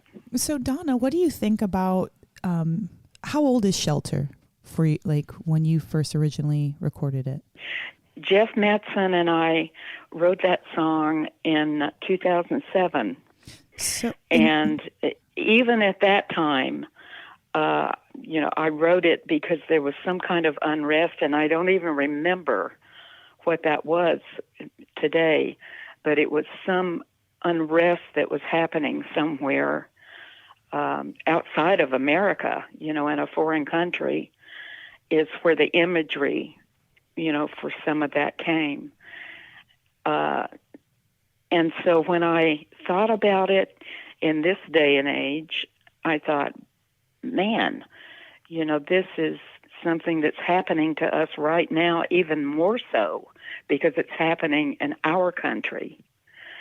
And so like I said, I was on a mission to get the song out there. Well, it's prophetic. So 2017, here we are. 2007. Oh, 2007, yeah. And then here we are, flash forward to 2021, and it's even more relevant. Like, of course, it was relevant back then because that was the inspiration. But, I mean, how do you feel about that, how these lyrics and this music kind of can transcend time and really speak to current and old situations? Boy, how do I answer that in a couple of minutes? Right, you only have 1 minute, Donna. Well, like you said, it's got that prophetic edge to it, and I think a lot of us are prophetic in a way that we don't really know until something happens, and then we get it. But an example being the song "Shelter." I knew that something was going on, but you never know how time is going to deal with that. And it certainly has shown up today, and we are in serious trouble. I mean, the whole world is just going crazy. Donna, right? we were just, this morning, Melanie and I were having a conversation about this very thing, and I don't know. I'm 49 years old, and it seems to me as I get older that it gets crazier and crazier, and it's harder and harder to grab onto any solid ground. You know what I mean? I definitely know what you mean. Even so far as, when you get an email and you don't know if it's real or not. Oh, yeah. I mean, it's down to that, to where you don't know what's real anymore. And like you said, where is the solid ground anymore? And it's just slipping and slipping like quicksand or something. And I think that's music is the solid ground. The one solid ground that we all have. It's the only thing that I have right now that keeps me sane and comforted. Well, it definitely is a place to hang your nail, as they would say down here in the South. Yeah. Or to hang your hat, or however you want to say it. But it is a place that most people on the whole planet can get to and go to, is Right. music. Yeah. And I wonder with you too, like being a member of a Grateful Dead, that the band is so profound and prolific for a huge portion of the population around the world. And in those moments on stage, for us as fans, they were transcendent moments. Something happened. My first show completely changed my life. It Mine too. Right. Do you remember your first show, Donna? I certainly do. What was your first show? My first show was at Winterland in San Francisco, of course. And I wasn't a Deadhead at that time, and I had just moved from Muscle Shoals, Alabama to San Francisco, and I hadn't even heard the Grateful Dead. And everybody, of course, was into that band. And they made me go to a concert. Me too. And I had listened to some stuff, and I saw I remember this is funny, but I saw an album cover, and I was telling people, well, they must be good looking or something, because I don't get it. And then I saw the album cover, and I went, no, that's not it. Nope. Anyway, I ended up on the back row of the balcony in Winterland, and the New Riders played, Quicksilver Messenger Service, and Jefferson Airplane, and then the Grateful Dead. And so all of those bands, I thought, well, they were pretty darn good, you know. And the Grateful Dead came on, and they were magical. I mean, they were on. And I said, oh, my gosh, how do they do that? Right? What was the And that? I had, pardon? What was the that? Do you know what you said? How do they do that? What was that Well, magical that? everybody's been trying to describe that. I always ask Donna. How I many always years now? But I had come from Muscle Shoals, and I was a session singer. And so everything was earphones, everything was arranged and produced, and I had never been exposed to music like that. And like I said, they were on that night. It was so magical. And I couldn't sleep the next day. And I told them, I said, well, it's just because people are on drugs that they like the Grateful Dead. And I said, so I'm not doing anything. I mean, Miss Uppity I was, you know. So I didn't take anything, no pot, no nothing. Oh, wow. And I was just a different person from that minute on. I turned to someone who was sitting next to me, and I said, when I sing again, it's going to be with that band. What? Yeah. Whoa. So I know there's a lot a of prophetic part again. There's a lot of lore and rumor and whatever surrounding the Dead, and anybody that's a fan gets into it. Did you dream it? Was that a thing that you dreamt, or you just knew it? I knew it. Oh man, I knew it. That's. I mean, I knew it. I've seen there a was million no bands. such thing. There was no such thing in that not happening. So How long was it before you took the stage with from that moment until you took the stage and sang with them? Well, there's a big gap in that night and when Keith and I met Garcia, and it all started happening from there. But we had been listening. Keith and I, first of all, I met Keith, and I had never heard Keith play the piano. He had never heard me sing, and we fell in love with each other and decided to get married.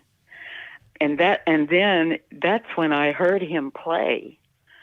He was playing in a jazz trio. And I said, oh, my gosh, this guy has got it. And we got married, of course, and it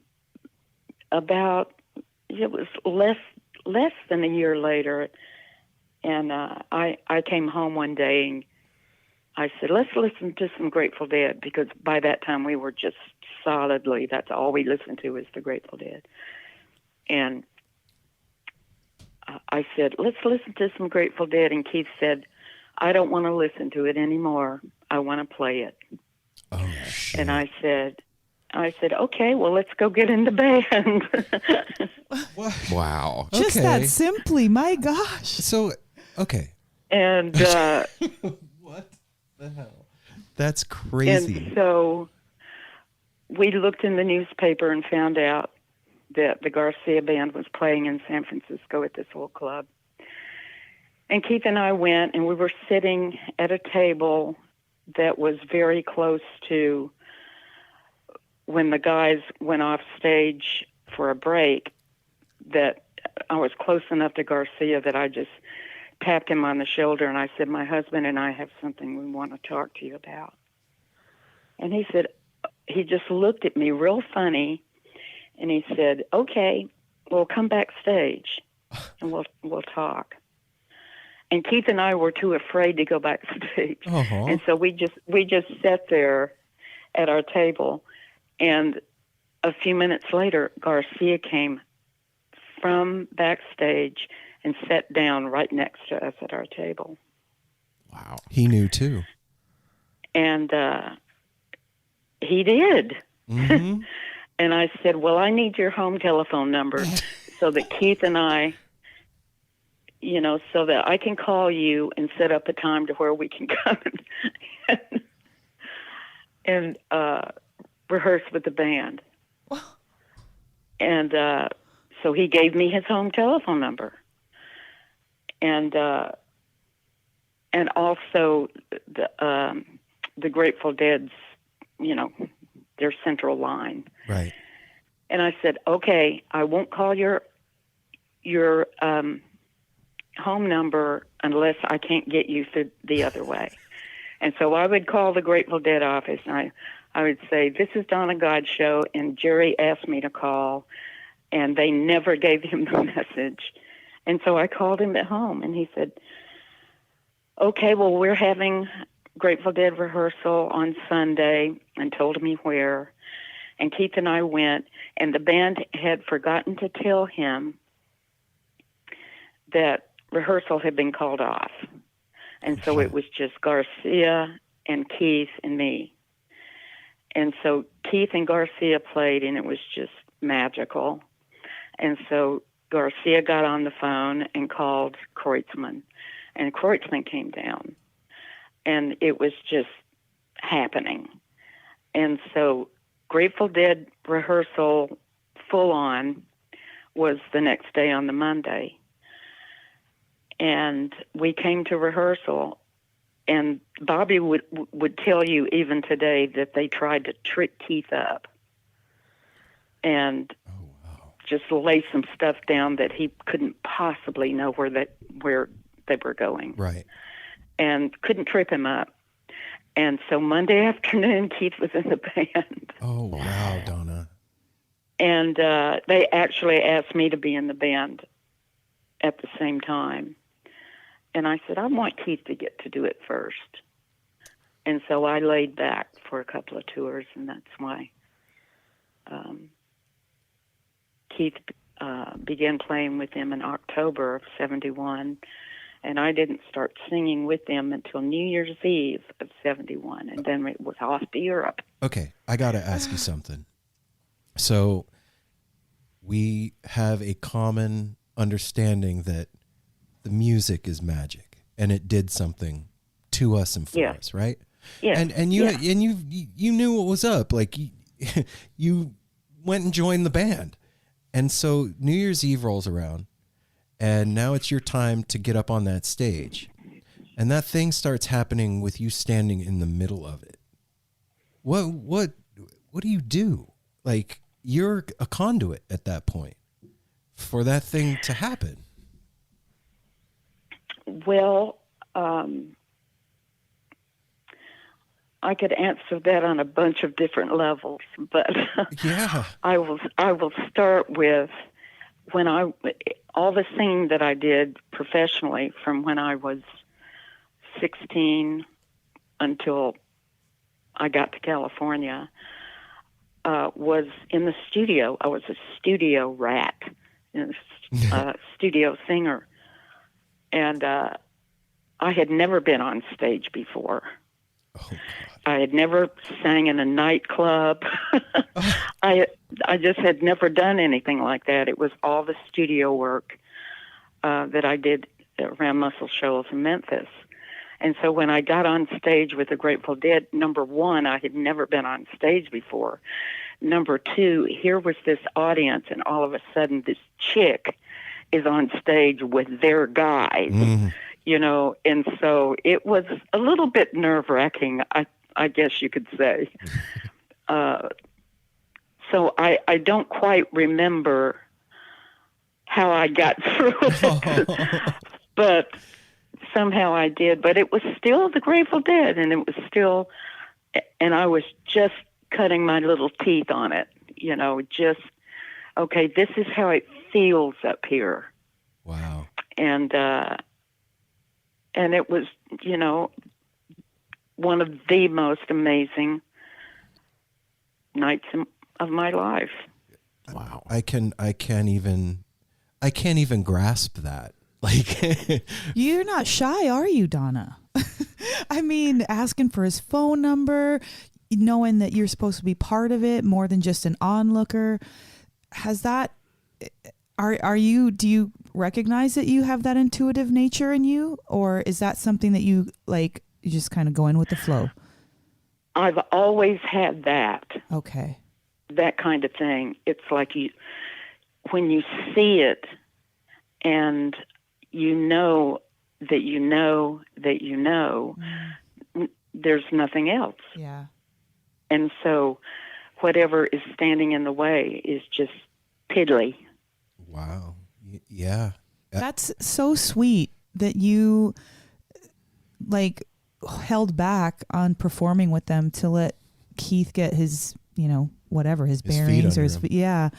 And then joining them. How did that feel after, seeing him on stage and doing his thing? And then finally, here it is, the beginning of a new year, and you're on stage. Well, maybe it's the Southern girl in me that wanted Keith to get it, to be able to do that first. I don't know. I just wanted him. What is a city without its music? The legacy of the New York Philharmonic is incredible. Nearly 2 centuries of history. That's a lot of music and a lot of stories. I was sitting on stage for the very first time thinking, I can't quite believe this is happening. Join me, Jamie Bernstein, as we explore the history of the New York Philharmonic. It's the NY Phil story made in New York, a podcast about a city, its people, and their orchestra. Listen wherever you get podcasts. Gosh, it's even hard to talk about, but I just wanted him to do it before me. I wanted Keith to have that kind of part in the whole dynamic of what was going on. There's something very special too, Donna, like from a fan perspective. We are, Deadheads are super feelers, and we just recently had some friends here and we watched you guys from Winterland, and it was 77 or something like that. Yeah, I think it was the closing of Winterland one. And the energy between all of you is so palpable and intense that all these years later, it's alive and recorded. And we're able to experience. I feel like I was at that show, and I was 6 at the time. And, you know, that's something that doesn't happen often. No. You recorded with Elvis and Cher and all these people, but that's not the same thing as this. And No. It's a completely different animal. And yes, it's a different world. It's a totally different world.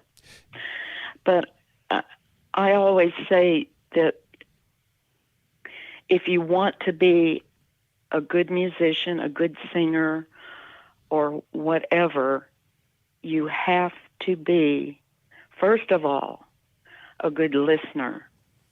And that's what made it happen for the Grateful Dead, just on a superficial level, if you want to call it that, is they listened to one another. And because they listened is why they could go that deep. And it's kind of like a jazz thing in that that's the way they have to operate. Right. They have to listen intently. And I always say, even about Billy Kreutzmann, that in his spirit, in his soul and in his spirit, he was always postured to go anywhere, at any time, at any split second. He could go there. And everybody in the band was like that. That's what made the Grateful Dead so special. Do you think that maybe this is maybe a weird question, but do you think that that's a product of taking psychedelics together, or do you think that that's something that is a musical skill that's learned? Well, of course, when all of this was taking place initially, there were drugs involved, and there was LSD, and there was mind expanding, that whole era of mind expansion. And so you can't discount that. Right. But you also can't say, well, it's because of the drugs that they were this way. You have to have some kind of musical sense within you, and the dynamic of what it is to be a team player and a band member. And if you read about what the word band means, it comes from a band of brothers. That's where it got shortened to band. It's a band of brothers. And so you have to have that, as well as talent. You have to have that if you're on drugs or not on drugs or whatever. Right. You've got to have the basics of what it takes to do that. You asked me what that was. You've got to have certain things in place. And they just had it, and the time was right. The timing was involved too, as far as when this happened and how it happened and everything that was going on around it, and it was perfect timing. Yeah, and I think a lot of that too is being open to understanding those moments when they present themselves and being fearless enough to take hold of them when your intuition speaks.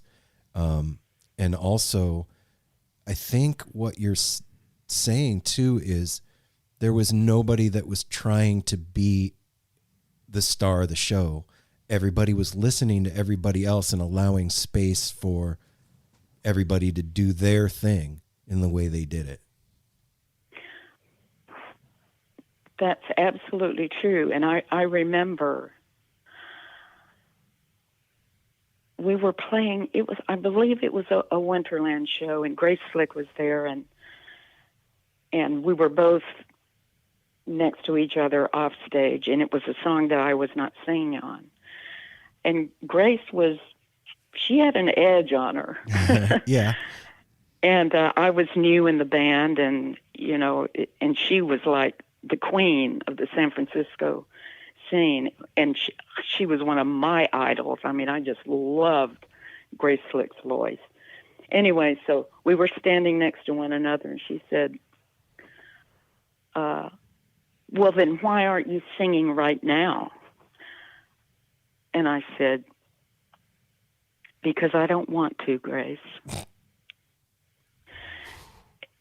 And it had to do with I wanted to be a part of the band. I didn't join the Grateful Dead to take it over and be, Donna Jean in the Grateful Dead or something. Yeah. I just wanted to sing with the Grateful Dead and play and be who I was called to be in that situation at that time. Donna, when you look back, and I'm sure that the answer is yes, but like from your perspective, are you proud of your time that you spent with them and your performance and your experiences that you brought? I wouldn't take anything in this world from being in that band. Oh. If I had to go back and change anything, it would be my behavior.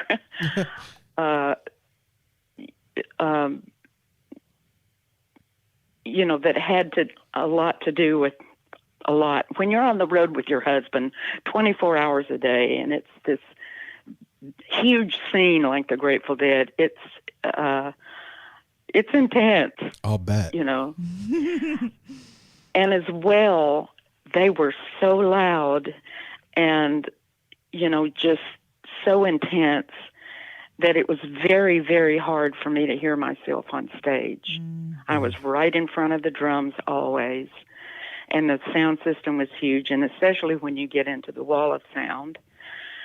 And so, when I hear myself sing off key and all that, it just grates on me. I mean, I was a session singer for a long time, never was off key. But in that situation, it's like I said, it's a different world. Right. And so adapting to it is hard. And when you don't have, I should have been wearing earphones like Lisa Mackey does. Yeah. And Lisa and I are great friends. To this day, we are just great friends. And she has no problem with just wearing her earphones on stage, and she can hear herself. But we didn't do that, and I didn't have that opportunity. And so there are, things like that I regret. But not being in that band and not being with those people at that time, and then and now, they are my brothers. Oh, they are my brothers, and that's I love them. It's something that carried to us too, because we felt like that, and we never met them, and that's a peculiar thing to them. At least in my life, I've seen a lot of concerts and a lot of bands, and I never felt that deep of a well of connection with a band than I did with them, and in particular Garcia. And I know that from reading biographies and all that it weighed very heavy on him, that mantle that people put on him, that trip. And you have no idea. And I'm just wondering from your perspective, like, did it feel like that for you to be around him and you saw that going down? Like, what was that like, Donna? Well, I know that he struggled with it because that wasn't his goal, to be a guru or something, or, some of the pedestals that people put him on that were godlike. Talk about his musicianship and all of that is one thing. Right. But going above that into Guruville and all of that stuff, he hated that. And, you know, it was just something he had to bear. And then he also carried the weight of the band being the financial supply for so many people. Right. And by people, I mean his friends. And so he carried a lot of weight. And I saw him carry it, but I also saw him being one of the most gracious human beings I have ever known. Like, you know, somebody who's just learning the guitar and happens to get backstage, and Garcia takes time to talk to him and show him something and just be a generous, kind human being. And he's one of the most incredible people I've ever known to this day. Yeah, I can't think of anybody that has passed away that, like, at least for me, like somebody I never met that I miss like that. Like, I never met him, but I went to a lot of shows, and to this day, like, by my bedside is a sticker that says "Thank you, Jerry." Like, it really was something special that you all have done, and like I said earlier, it remains. It's not something that stopped. Mm-hmm. That thing has continued to flower and blossom and bloom and sprout new sprouts. There's an entire scene of music because of that thing. Well, that's because the music, when it was made initially, it was living. And so it can never die if it starts out living. Then that's the projection that is going to come forth no matter how much time goes by. And so what was living then is living now. How do you go about creating living music? Girl, I'm sorry, Donna. This is an opportunity to have you with us. I'm going to ask the tough questions. You know, who knows when we'll get this opportunity again? And just speaking with you, it's making my heart so happy because you're talking about it so matter of fact. It's your life, but if you just kind of like, you know, bird's eye view this for one moment and think about, you were a part and still are of something that was brand new at its inception and has never happened since. And that is a huge deal to people that are inquisitive and also that are touched by what you were part of. So that's why I'm asking these questions. The truth is, I'm still touched by it. Yeah. You know, I will never outgrow the Grateful Dead. No. You know, I'm so in it and of it that there's no way out. I know what you mean. I do. Believe me. I know exactly what you're talking about. The thing that's come out of it is so huge, and I know. That's what I do mean. know. It's hard. I do know that, by the way. I know you do. I do know that. I mean, you're still doing it. Like, yeah, you did it with Shelter. That's a good question. Okay, back to that crazy question. That's hard to. How do you create living music? You did it with Shelter because you said again, 2007, 2021.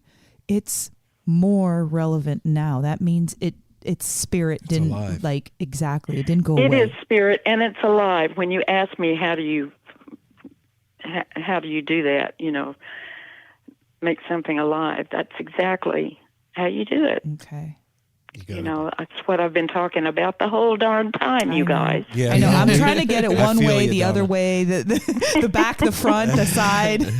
You know, when I started doing this podcast, like, this was my son bought me a microphone and was like, "You're always talking about the Grateful Dead. You should start a podcast." And I was like, "Okay, whatever." So I just told the story of like my first show and going and seeing it. I didn't think that I'd ever be sitting here talking to you.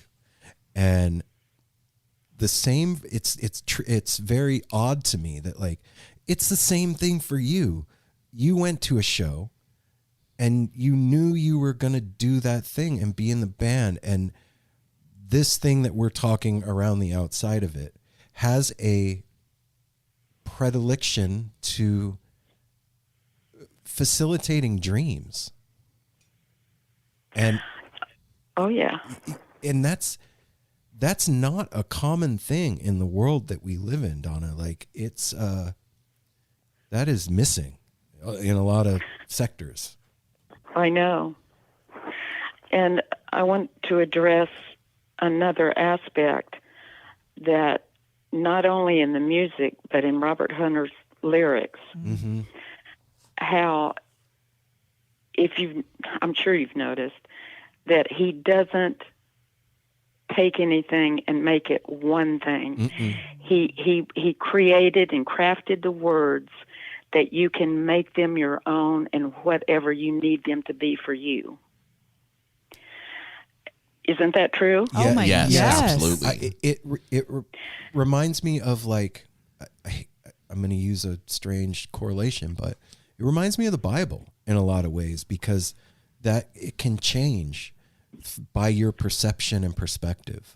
And And experiences. Grateful Dead music has done that my whole life. One song will mean one thing, and then 10 years Yeah. later, it's something else. Yeah. Oh, yeah.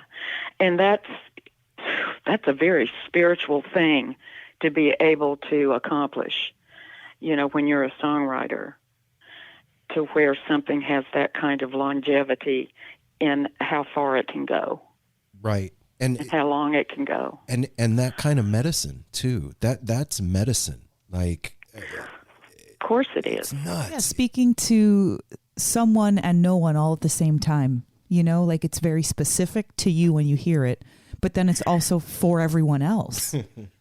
Exactly.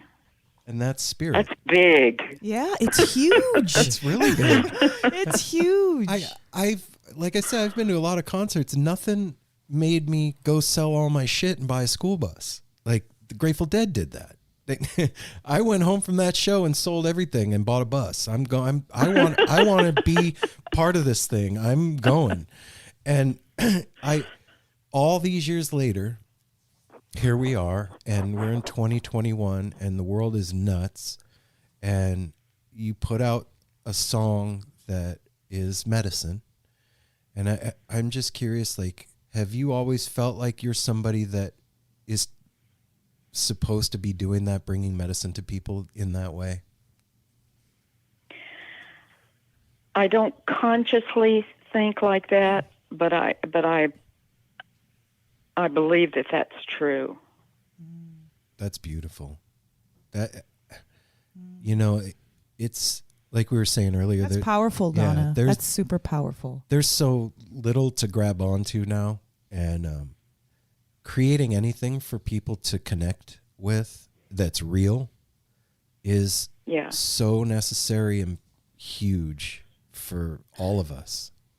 I think people are searching for real, and it's almost like today it's grasping at straws. But, what are you going to do? Just lay there and give up? No, you have to grasp at some straws until you come up with something that you can hold on to and it's going to hold you. And I think that's where we're at right now. And it's not just America anymore. No. It is worldwide. Everything we're talking about. It's just,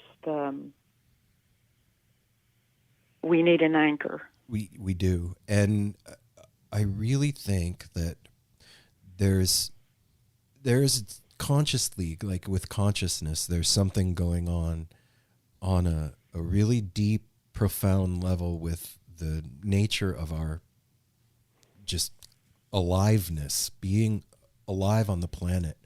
There is a shift happening. Something's going on. There's something happening underground, Donna, and I feel it, and I know that you do, and I think the response that you've made is really wonderful to it. And your contribution. That's what a I'm better trying way to say. say it, Thank you, because Mel. you have managed to give us a piece of manna during a time that's so uncertain and unstable.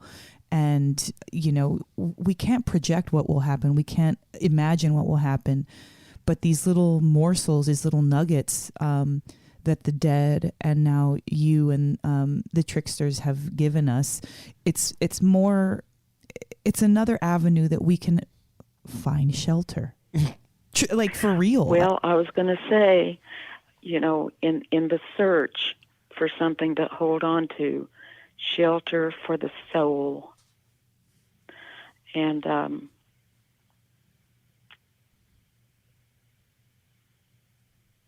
anything and everything can happen around you. But when you're in that place where you have shelter for your soul, you're not going to go down with the ship. No, we're Donna, not. what's some shelter for you during this time? Pardon? What's some things that are shelter for you during this time? Oh my gosh. One stabilizing thing. I mean, there's lots of stuff, but one stabilizing thing is my family. Mm-hmm. I have both of my sons here. One of them lives about 2 miles on one side of our house, and the other one lives about 1.5 miles on the other side. And they are both, I don't know if you've heard of the band, the duo Boombox. I They're love one Boombox. of our favorites, Donna. I've been wanting them on the show, Donna. I absolutely love everything that comes from them. Everything. Well, they're both my sons. Oh, I didn't know they were both your sons. Yeah. I knew Zion, Zion. but I didn't. Yeah, Kinsman. Kinsman is my son also. Wow. That just made me love it even more. Wow. So they say, Zion's father was Keith, and Kinsman's father is David McKay. And so that's why I'm Donna Jean, and a lot of times you will see Godchaux McKay. Okay. That's that connection. But when people see them, they look so different, because Zion looks exactly like Keith, and then Kinsman is more like David, and he has a lot of height. Kinsman's very, very tall. Okay. And they look nothing alike. And so when people say, you guys can't be brothers, you don't look at anything alike. And they say, well, we are brothers from the same mother. What do you think of their music, Donna? Well, I like it. I have to take it in doses because I'm old. Oh, that's fair. I know what you mean. They have been doing live streaming in our studio here, and so I get to hear them quite a lot, and they're having fun. And it's been really difficult on them, like so many other musicians, because they haven't been able to go out and play to audiences.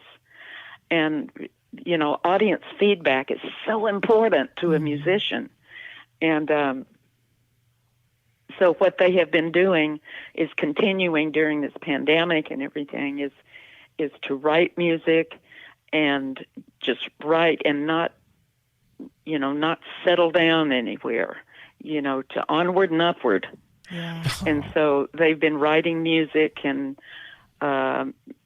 doing these live streams. So I get to be with my boys, and my husband is wonderful. I wouldn't trade him for anybody on this planet. Oh, he and I will have been married 40 years. Oh, wow! Congratulations. In June, and we are tighter than ever. I mean, it's just solid, solid, solid. So when you ask, where's my shelter? Yeah. A lot of it is coming from my family. And of course, I'm not religious, but I am spiritual, and I have a very strong spiritual center. So, I'm doing okay. Good. It sounds like you're doing great.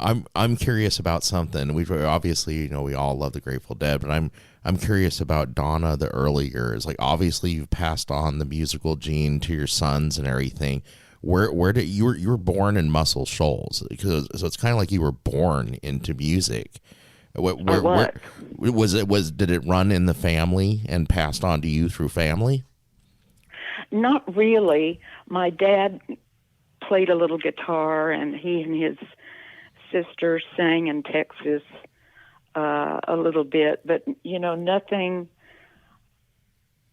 that I would say was that major of an influence on me musically when I was growing up. I had just always wanted to sing. I wanted to write songs. And so my dad was in the Army, and we moved around, because of that. And all I wanted was a piano so that I could write music and sing and everything. And we couldn't have a piano.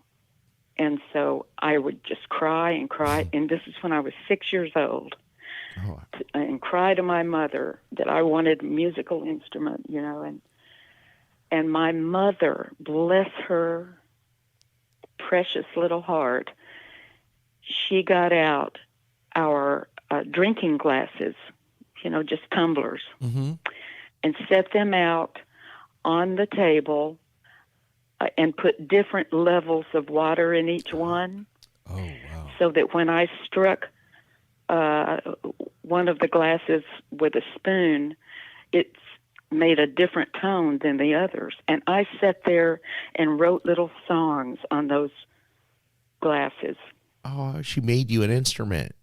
That's amazing. Yeah, when I was 6 years old. Oh, and then I wrote really my first song when I was 9, as far as that's when I got my piano.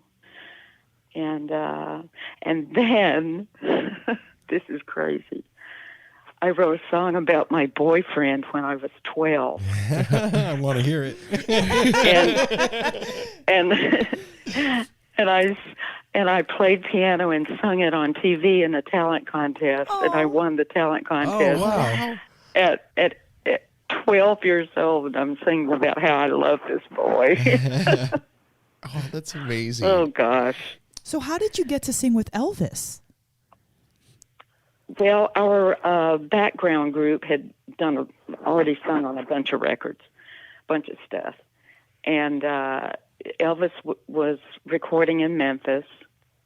And we had done, our vocal background group had done the background vocals on this song written by our friend Mark James, who wrote Suspicious Minds.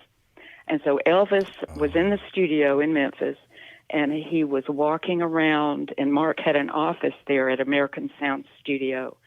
And Elvis heard Suspicious Minds playing from Mark's office.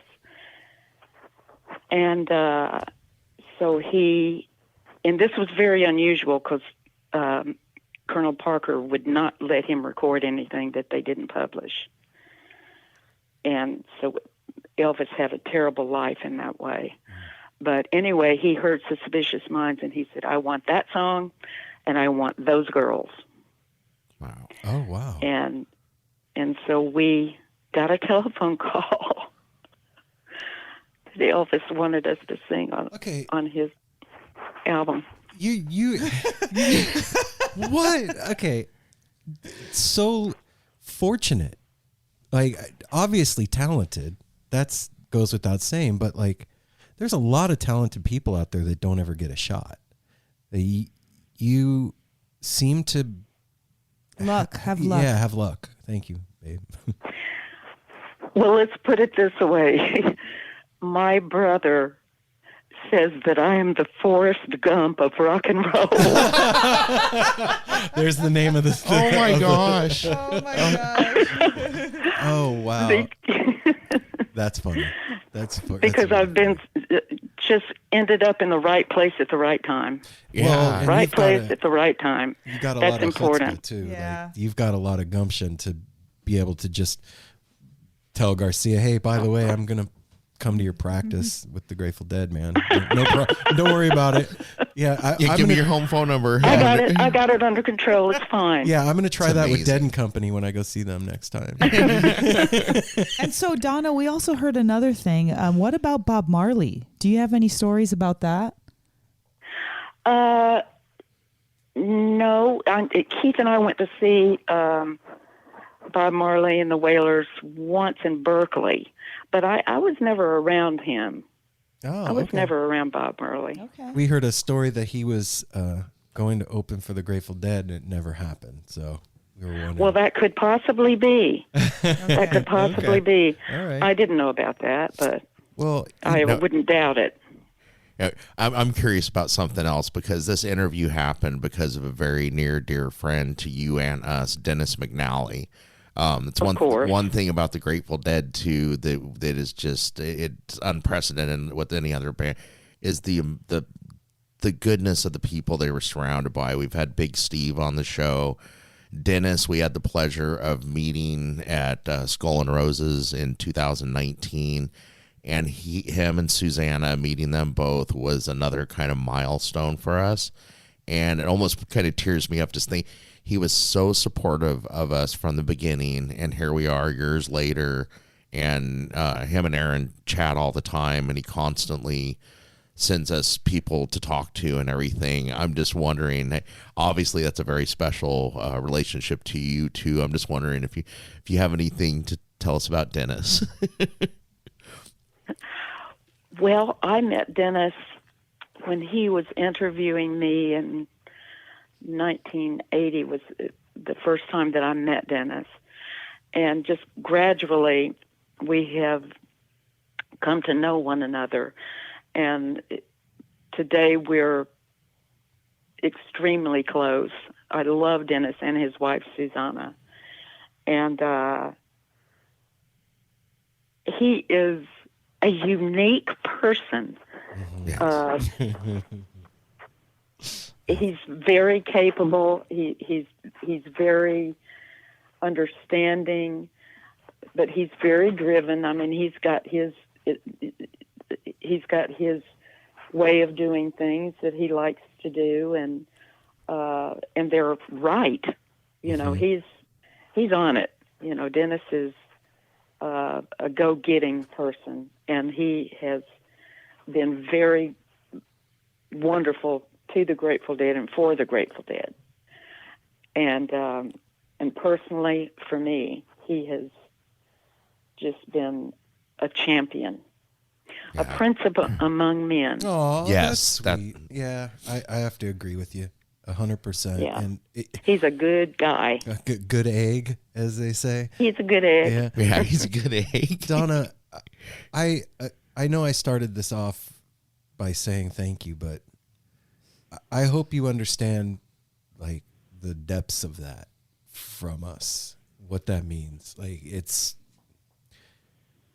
been a driving force in our lives. Yeah. And talking to you is a huge honor for us. And I want you to know too that we didn't know who was going to be our 200th episode. And it turns out it's you. Wow.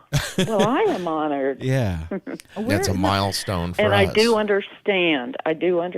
Believe me, I understand. Because you're a deadhead too. Well, I know you do. I always just thank Yeah. everybody. Like you're thank you for being part of the soundtrack to our lives. Is how I like to put it. You know, it's a long well, soundtrack. Thank you very much. Well, and also Thank thank you you. for being so yourself, so candid, so bold in your life up to now, because your boldness has created this beautiful tapestry that we're talking about right now.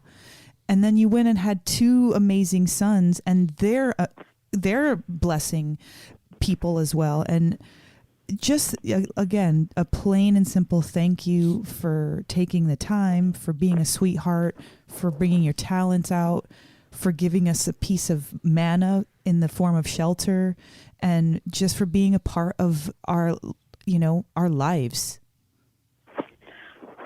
Well, it's my pleasure and my honor to be any of what you just said. No, it's true though, Donna. It really is true. And hopefully when things are some semblance of not insane, we can all meet and give each other a hug. That would be great. Oh. All right, Donna, you have a wonderful day today, and thank you. Thank you so much you for guys joining too. us. It's been nice talking to the three of you, and take care of each other. Be safe, and who knows? Maybe we shall meet. I think so. I think so. I'm going to leave it open. Tell your boys that we love everything they're doing and keep it up from us. I will do that. All right. I will do that. Thanks, Take Donna. care, Donna. All right. You guys take care. Bye-bye. Bye-bye. What just happened there? I lost my shit at the end. Was that one? Well, this is a very, fuck. Glasses Very are all fucking steamed it's up. kind of a monumental thing and everything. And just again, just thank you so much, Dennis, for Oh my believing in gosh. us, Dennis. sending us everything you do, and for teaching us also something that has made this podcast grow. That he told us, remember at Skull and Roses? First answer is always yes. Yeah. He's like, who am I to tell somebody no? Because that made us go on to start interviewing like kind of more out of our fold, bluegrass and Absolutely. local bands, and not even just local band here, little smaller, younger bands all over the country that need to be heard and have a voice. And it's just an honor to be a platform for somebody from young bands starting out to sitting here talking to Donna. And Do you remember one of our early episodes, Aaron? It was episode 3. No. Yes. The Grateful Dead made me a family. Yeah. I feel like that. I feel like thank you personally to Donna, but to the Dead for making a family. Like, this is real. It's so fucking real. It's not even funny. Like, it's even hard to just talk about, but everything that's blessed us that you guys have listened to, it started from nothing. Well, it started from nothing, you guys. And here we are, 200 episodes in, continuously being blessed by the Dead. Like another part, another way. Yeah, it's insane. Well, the thing that got me just now is like, I think back to 89 and like,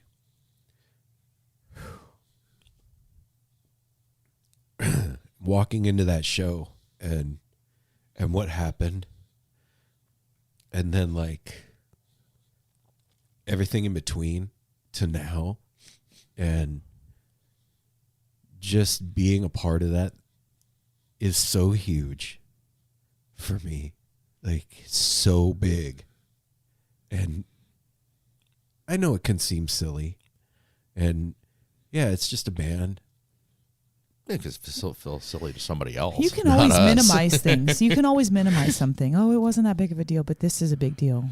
I'll tell you one of the most powerful things I've ever fucking experienced in my entire life. If I can be on, the Dead, when we got into them back in the day, was when we were in Chicago, 75,000 people at Soldiers Field, chanting for 15, 20 minutes, our love will not fade away. And then carrying that out into the streets of Chicago.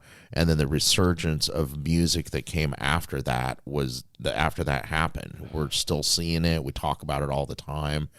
These guys, Grateful Dead, the music, Jerry, everything there's nothing like it. Nope. 2015 seemed like it woke up a dormant army. It did. Do you know, it was like calling everybody from underground, the sleeper cells, wake up, you know? I remember because before 2015, there was no talk of Dead that much. Of course, in the circles of it. No, it wasn't in our lives as much. In the for a long circles, time. sure, I'm sure that people still, traded tape, do whatever. But once 2015 hit, it woke up the A sleeping giant. Exactly. And thank God it did. Yeah. Yeah. Wow, man. It's kind of like Paul Revere. They're like, the music is coming, and then fucking here we are, and it's fucking just happening. And now we keep talking about it. We're getting ready. Donna just put out the Shelter thing. I'm sure we're going to hear more from her. There's a musical renaissance starting to happen, and it's very much needed. We need love in this world, and that comes through music for us. Wow, a lot man. of the time. I'm good. Yeah. Stick a fork in me. We're done. Why you have wet that- tears over there? I don't know, man. I just talked to one of the Grateful Dead.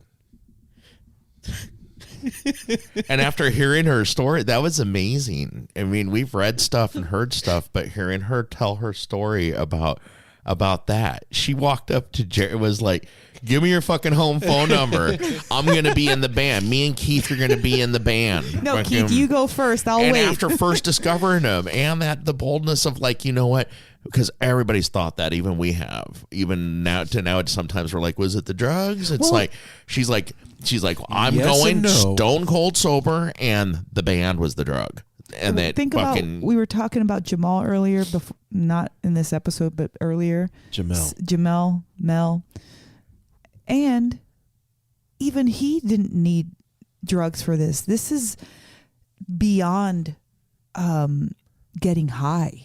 Yeah. It's beyond, yes, like she mentioned, you can't discount it because it was there, but it's beyond that.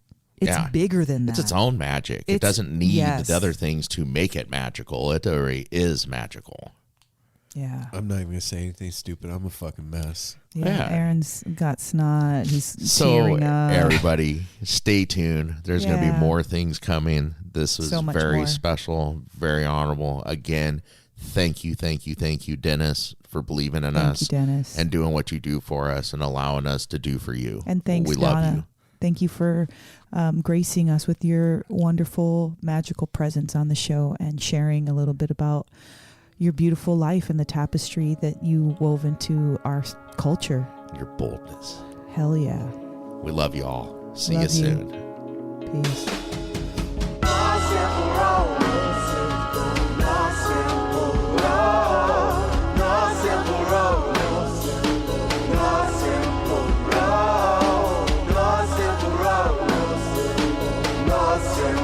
Like twist and turn, the mission turning, it's a journey. Wish the world has many problems, but it's a burden. Family needs has been deferred, and hell it means been the earth, and alchemy can bring the birth, the melody of a new born. So persistent, so resistant, so insistent, so commitment, so resilient, or haven't you learned it? No simple road. No simple road. No simple road. No simple road. No simple road. No simple road. My windshield is shattered as I focus through the spot in the corner that is still intact. The react is both a defense mechanism as well as a fear. We've traveled this road before, so we may think, but it's a tad bit of strange similarities that feed an A equal A complex. The fears of your past do not equal the perplexities of the current road.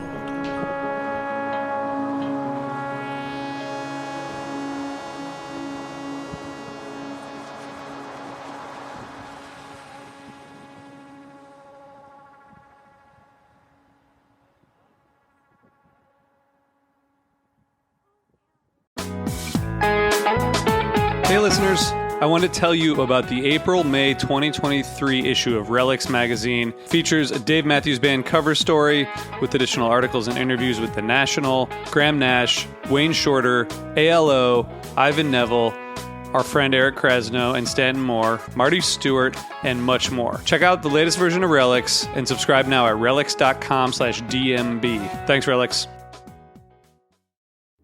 Hi, this is Henry Kay, host of the #1 music history podcast, Rootsland. Come with me on a journey to Kingston, Jamaica, where we explore the world of reggae music and the untold stories of some of the genre's greatest legends. From the ghettos and tenement yards where the music was born, to the island's iconic recording studios. We are so excited to team up with Osiris Media, the leading storyteller in music, because as you'll hear, sometimes the story is the best song.